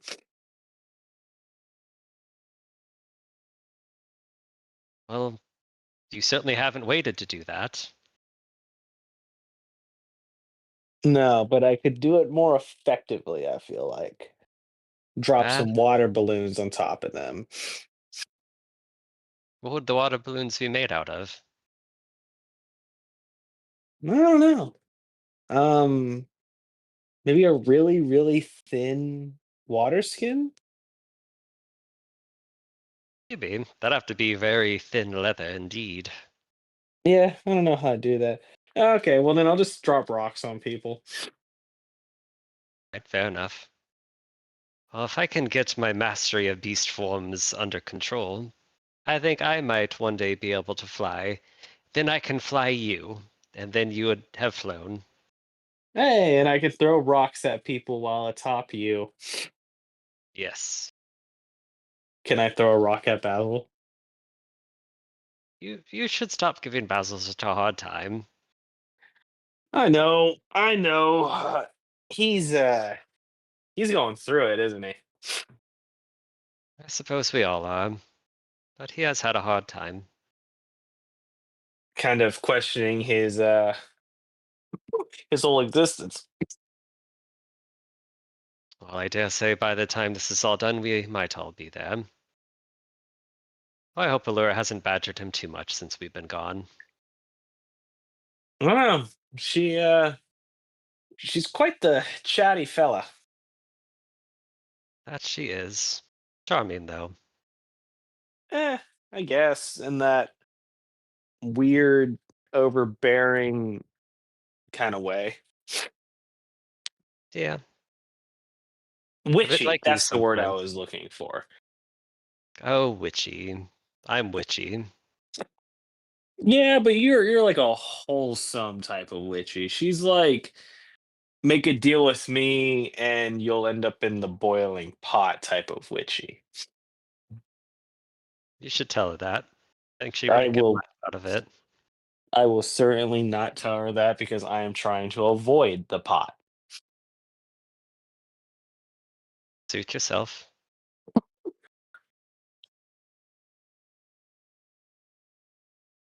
Sorry, roleplay over. No, I'm with it. Thank you. But yeah, you guys find yourself back at the quarry. How does Basil look when they return? Is he still disgruntled? Is he still looking over the papers? What's he look like?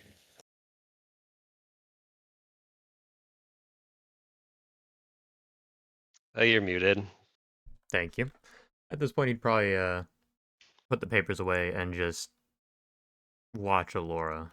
Just keep his eye on her even more. You can see that whole time she's still just muttering to herself, as if like taking mental notes or whatever. Foul, how do you look when they return? You know, deeping into Emery's wicked teachings. Yeah, Thalrin is completely absorbed. Like you'll see him in a corner if it's dark in there. He has like, maybe a bit of fire on one finger. Um or well, I guess these take how long does it take to attune to an item? So in my head canon, it's like 3 hours each. Okay. Okay, so he probably won't do that. But yeah, he'll be completely absorbed in the book, not paying attention to anything around him. You might see him make some notes in a little side book for later.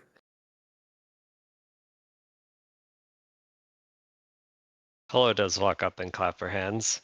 All right, Kabi and I have found a good ambush site.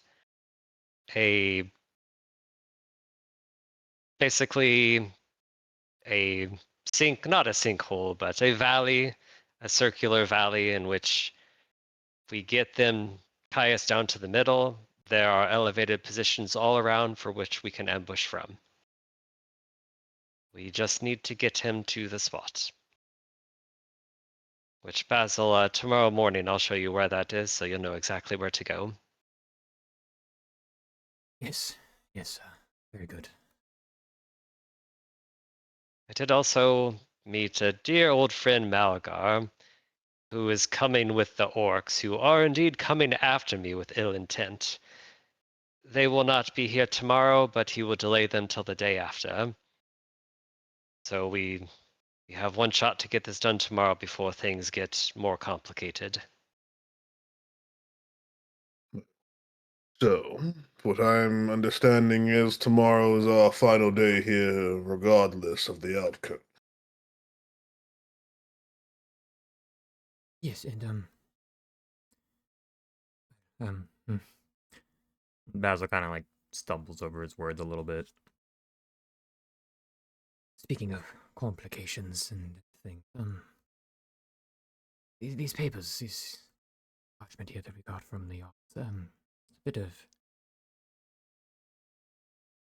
interesting information. Thaurin, you might be the most. I'll kind of hand over specifically the or look at basically point out the signatures of the owners, both William Trust and Hadar, being named on there. Yeah, when Thalrin sees the name, his eyebrow will shoot up. Well, it's very interesting. Yes, I understand we have quite a lot riding on this encounter tomorrow, and not trying to add to our distractions. But I just I'm not entirely sure what to make of that.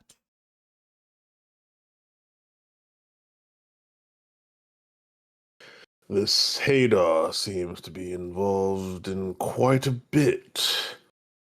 I would imagine that area that we found was his also.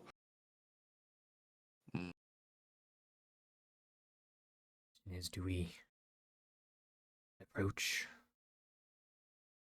Lord Trust, information we have learned, or do we wait until we are finished tomorrow and deal with it in the aftermath? I think it best that we speak to Trust now and get it over with.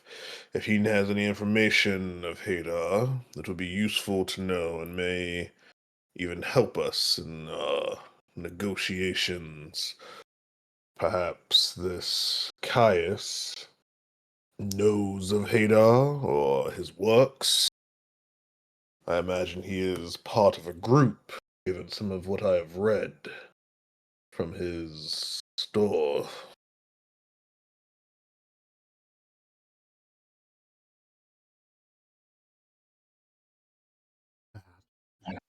We have no inkling of what Hadar actually looks like, do we? No. Well, Just a didn't voice, we? I believe, but I Yeah. don't think we've seen him. Unless there was a portrait in the cottage. I don't remember.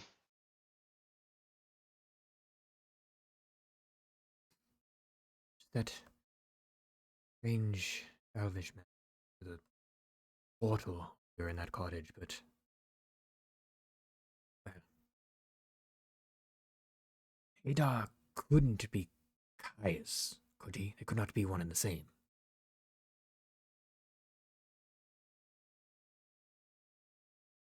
No, not cruel enough. Although, who knows? He could be a good actor. Guess we don't know for sure. What if this whole town is just one experiment of his? Oh, with Hadar involved, I have no doubt. Especially with this suggestion, these interesting rocks and stones that appear here. The way that Amelia's Penelope's father was acting, or how Bartholomew acted, I think we are indeed walking in, or at least coming to the end of one of his experiments. Or perhaps he has a group, and this is a effort of one of them.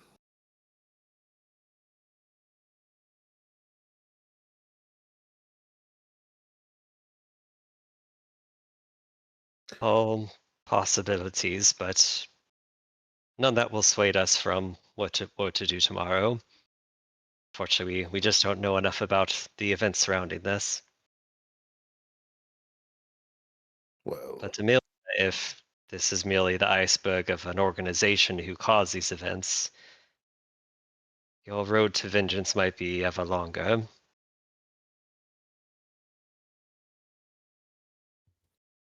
Amelia kind of takes a moment to really soak that in as she has like a somewhat serious face, just kind of really thinking on that.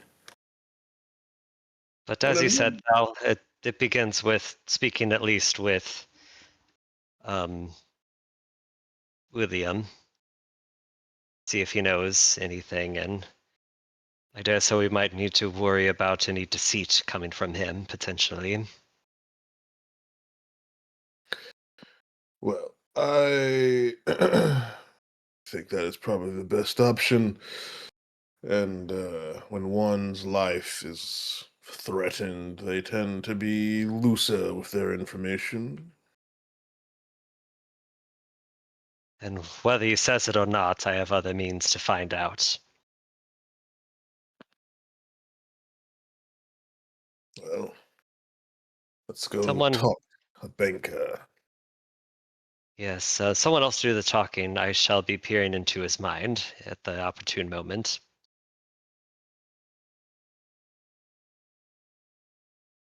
Yeah. Guess start walking over to where William is.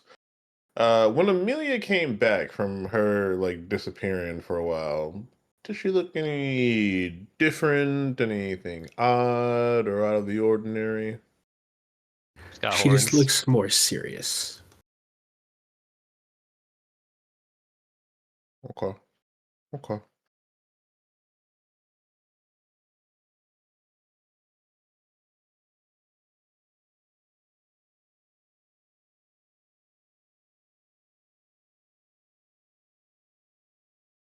Yeah. So I guess we're headed over to Trust.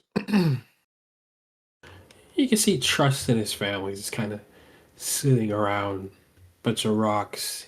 You can kind of hear him complaining about having to sleep on a loose bit of bedroll inside the quarry. You know, the wife is talking about how she misses her nice cowskin bed and, all that stuff. Trust. We have questions for you. Questions? Questions. Speaking of which, I have questions for you. Did you find the artifact, the weapon? Which Unfortunately, uh, go ahead. which weapon? Oh, I don't know the specifics of it. My father would always tell me there was.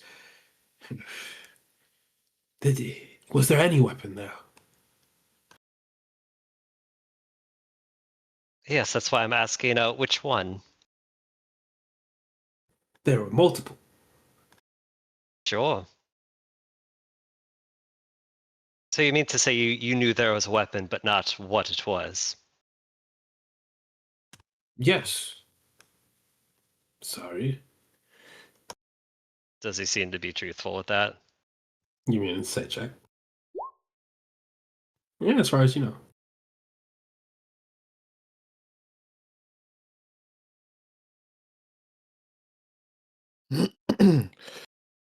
Well, There was a stone dagger. Is that what you were looking for? Stone dagger. Stone dagger. It's kind of like squinches his face and starts cussing under his breath and just goes, "A freaking fool." All right, out with it. Tell me about the dagger. Tell us about the dagger. I don't know anything about the dagger. Oh, I think you do. You were mumbling to yourself. Speak louder, man. Yes, I knew there was a weapon because my father and his father before him spoke of a weapon that they kept locked in the vault. Are you happy? Is that fine? Who are the names of your father and grandfather? William and William. Is William giving me the runaround here? William the No, Seventh. he is actually telling you the truth. I'll say the 11's enough. So this is an old weapon, and you know nothing else about it. What were you expecting? A large broadsword? A bow that spits dragon fire? What were you expecting? I don't know. Just not a stone dagger. It's a stone knife. Just, my cutlery is stronger than stone knife. Like what?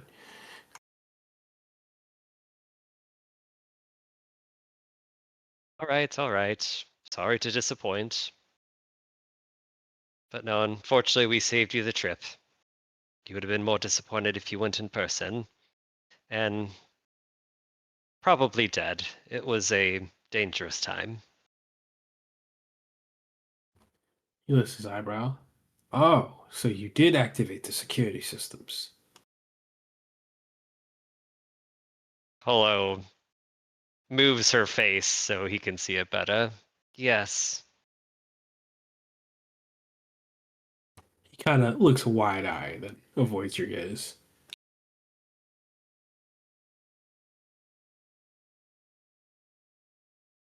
But enough questions for us. We had questions for you. Right.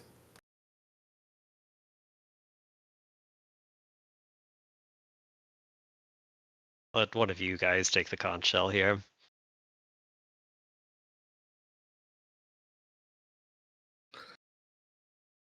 we found a particular name in the bank's records. Seems they were along. Seems they were one of the ones to found the bank. Then he'll show him the document, or signal Basil to show him the document. What do you know of this man? Ah, Hader, the phantom owner. What of it? Why do you care? His name has come up quite a bit in multiple areas, none of which have been good. What do you know of him? Almost nothing. I've never even met the man. I only heard of him from my father. All I know is that he had some responsibility in the construction of the bank. I'm gonna do detect talks just surface level. I want to see if there's any hint of deceit. You do get the gist he is telling the truth here.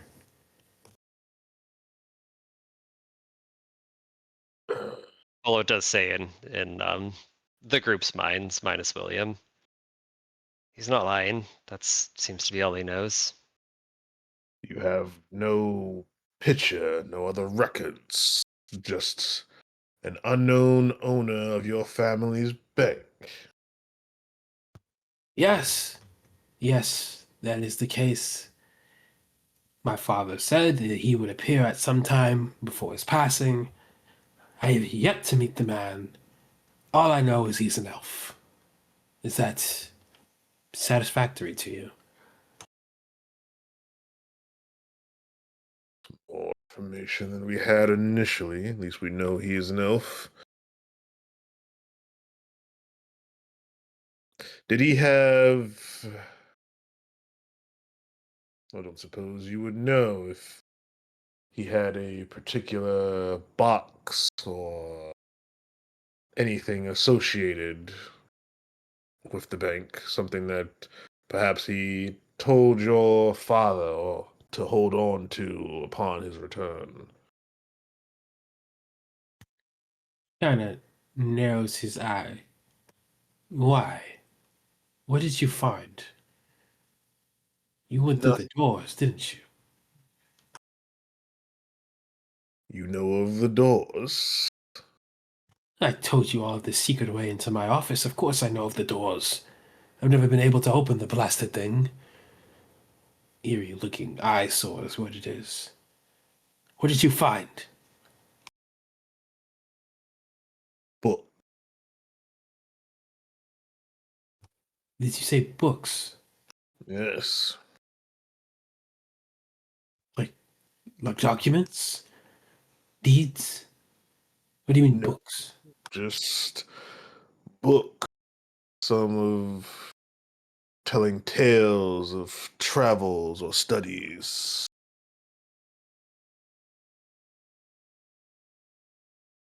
Seemed to be a private room of his own.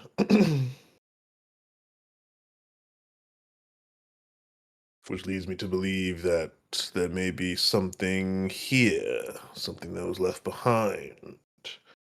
If not in the vault, if not in the room, perhaps he gave something to someone. Anything that your father told you to hold on to, never mention to anyone?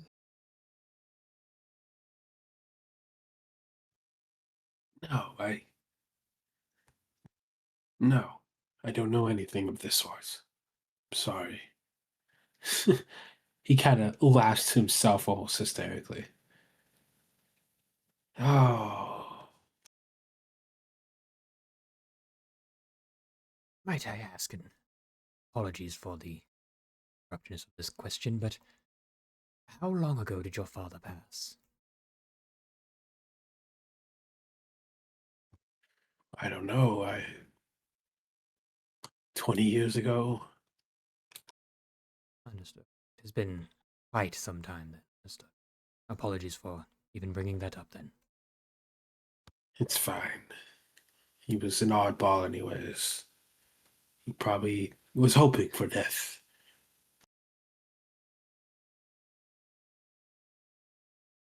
Last question from me. Your father, did he travel often?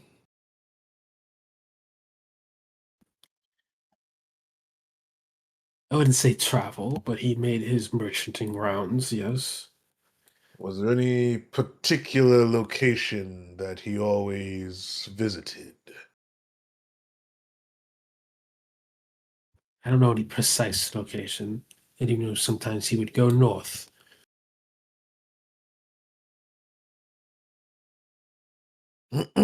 Well, very well.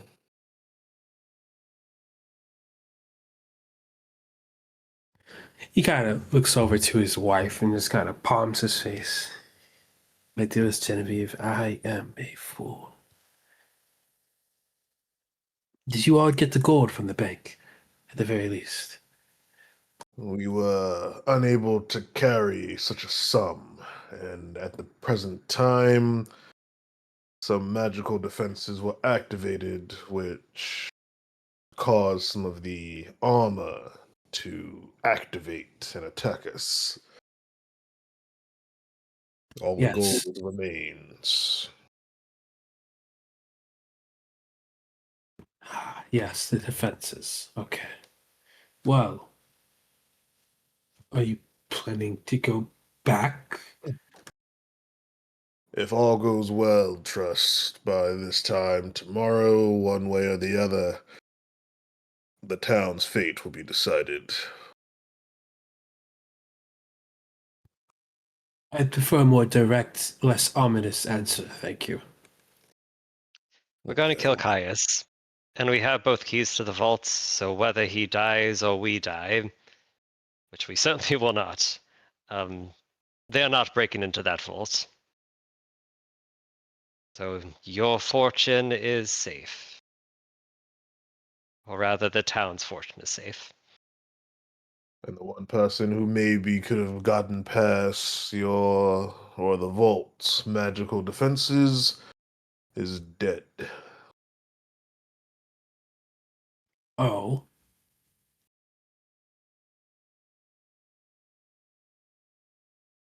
So, as Holo has said, once this is all said and done, your gold is yours. Minus a finder's fee, perhaps. naturally. That's fair. I guess it is worth it to stay a little longer then.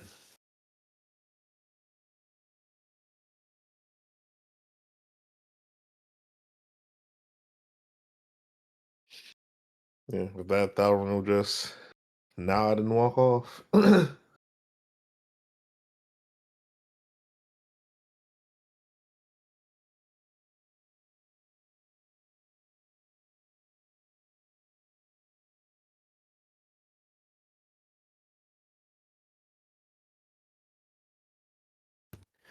Yeah. Anything else any of you guys are gonna do?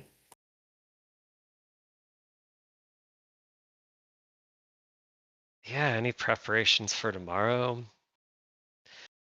Kind of unassociated, but I keep forgetting to ask. At some point, I do want to go into the encampment in the quarry and get the herbalist kit that Sister Isolde was using, or ask her to take one. Yeah, and you can totally do that. Okay, I cool. even say, since Sister Years Old is kind of up and running, she kind of grants it to you whenever you ask. Great, because if I keep going down, I need to make healing potions for you guys. I guess when everybody's around, Thalron will hold up.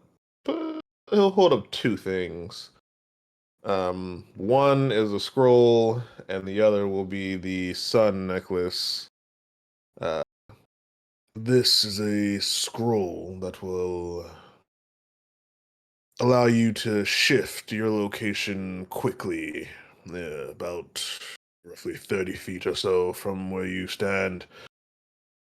You should be, anyone should be able, I can teach anyone to read the words, and it can be used. It is a one use only, though. This necklace, however, it seems it has some light properties. If you are in direct sunlight for a time, this necklace holds a charge. With that charge, you can use it to cast dim light in a particular area for a set amount of time. For anyone that has difficulty seeing in the dark, it may prove useful. The spear, if nobody is against it, I will keep for myself.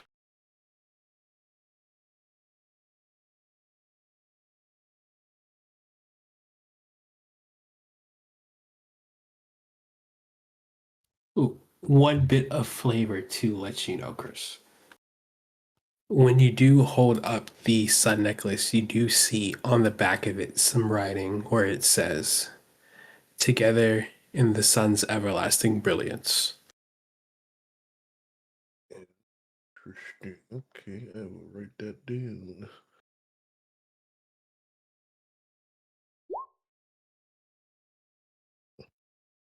Thank you.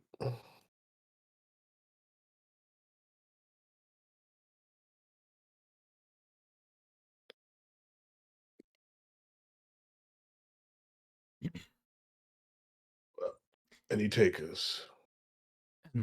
What's it do? Sides look pretty.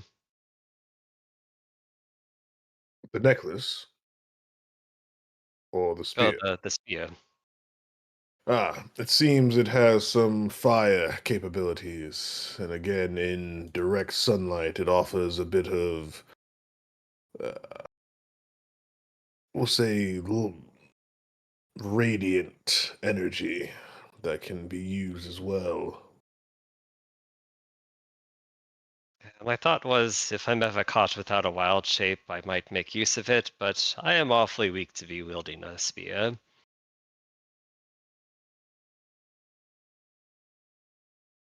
Yes, and to bring up that scroll. Perhaps I'm not fully understanding how your capabilities work there, Tharin, but would you not be better suited to the scroll and add it to your repertoire in your spellbook? Yes, normally that would be the case, and I have a few others that I plan to do such with once I attain the necessary materials. This one, though, I already have. Oh, You might take that one, Basil, then. If you get in trouble, you don't really have a way to get out. yes, you're not wrong. Sure, yes, I will take the scroll. Well, and they'll give him the scroll of Misty Step. Uh, should you decide in the future, Holo, that the spear will be more use to you, and that you have the strength to wield it, feel free to let me know. It will not be my first choice, more a means should my reserves run dry. Sounds good.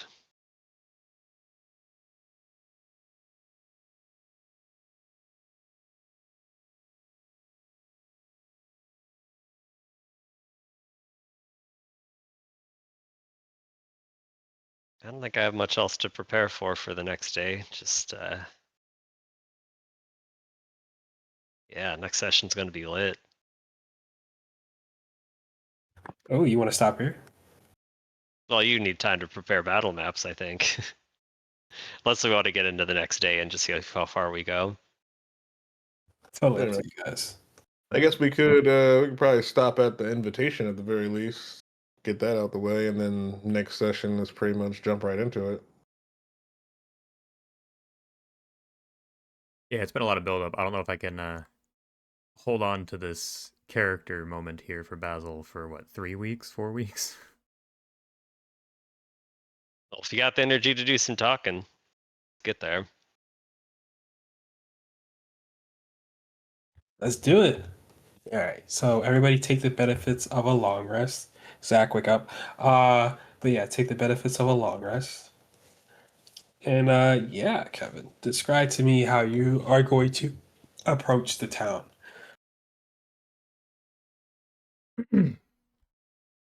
um okay, yeah, he's going to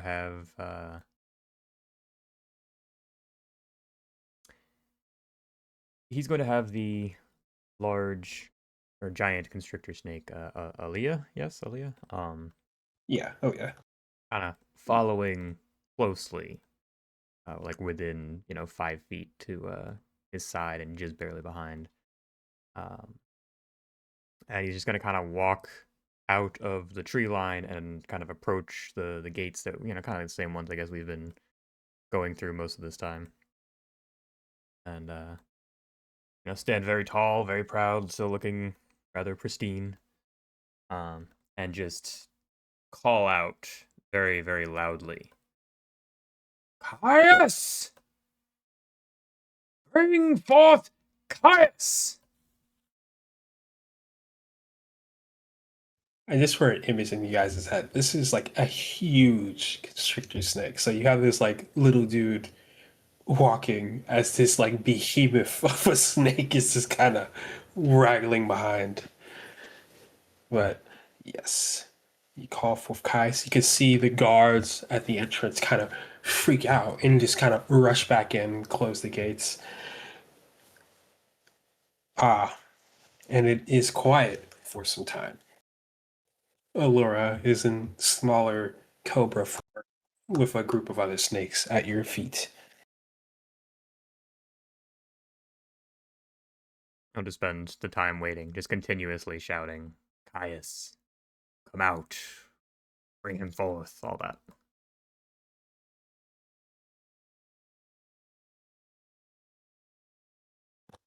The gates open, and Caius steps out. Well, that's an entrance. One I thought you would appreciate. The great deceiver himself. Oh? You or me? I refer to you, of course. Master of influence.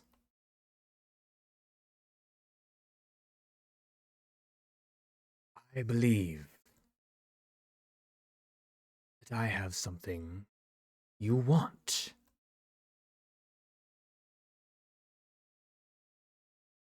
He kind of crosses his arms and says, "Is that so? And what could you possibly have that I desire?"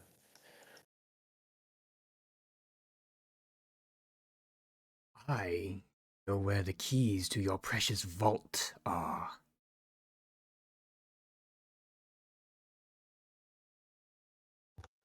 Oh? I can grant you entrance. Fulfill your promise to all these people.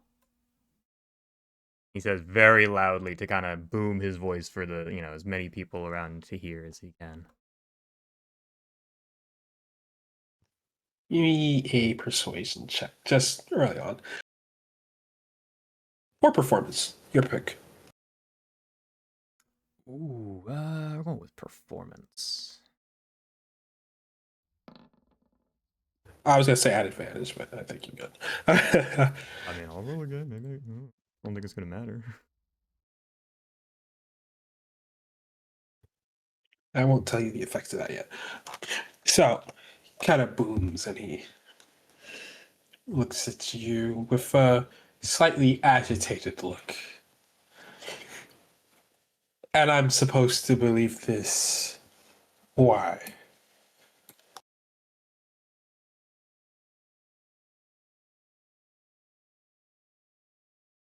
Who do you think slew your lieutenants that were guarding the vault? I believe one was an elf, the other was an orc.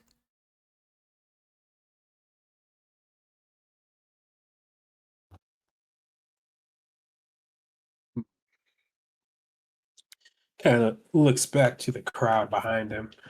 They all start to gather and whisper amongst themselves, scared shitless of that giant snake behind you.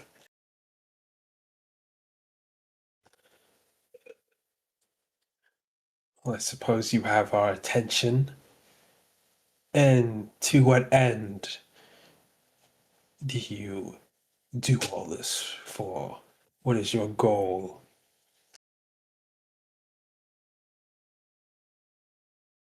Meet me at a neutral location, away from your walls. And we will discuss the ransom of your keys.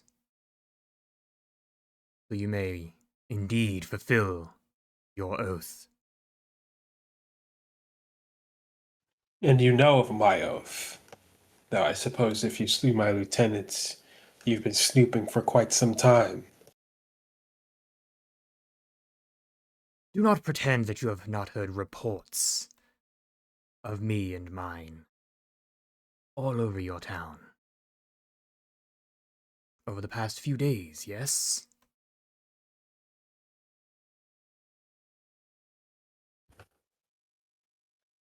So you are the interloper who has caused so much destruction amongst our property.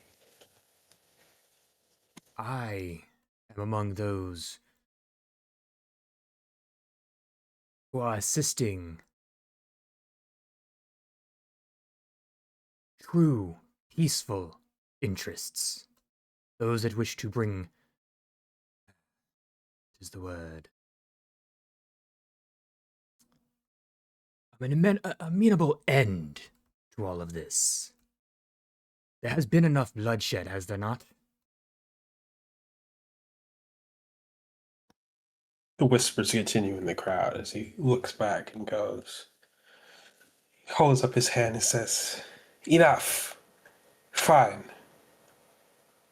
Kind of grabs at like a necklace on his neck and kind of pulls on it a bit, then lets go and says, "When and where?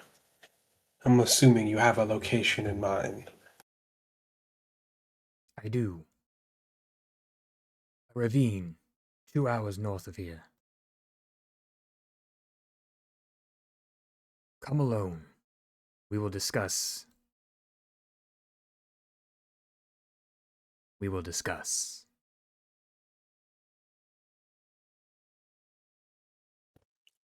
Am I to assume that you'll be coming alone? Of course. Kind of just looks you in the eyes, very deeply in the eyes, and then goes, "Very well. For these people's gold, I'll be there."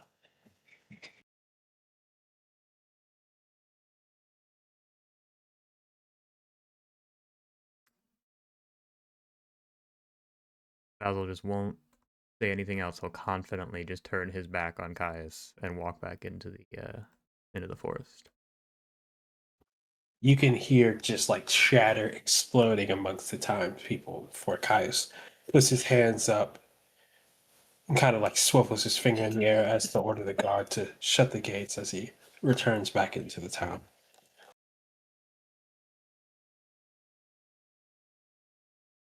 Give me a perception check.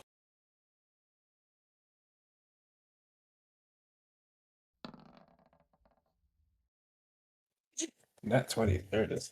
You do feel during that time, while you were conversing with Caius, there was something watching you, but you're not quite sure from where. Though, as you disappear into the forest, that feeling fades. Is there something watching? Yes.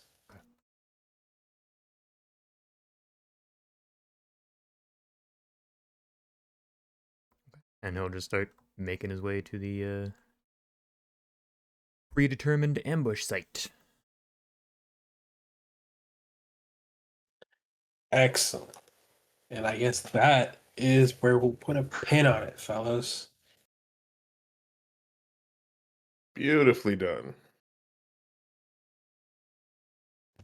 Thank you for the performance, Kevin. Thank you for the opportunity and indulging.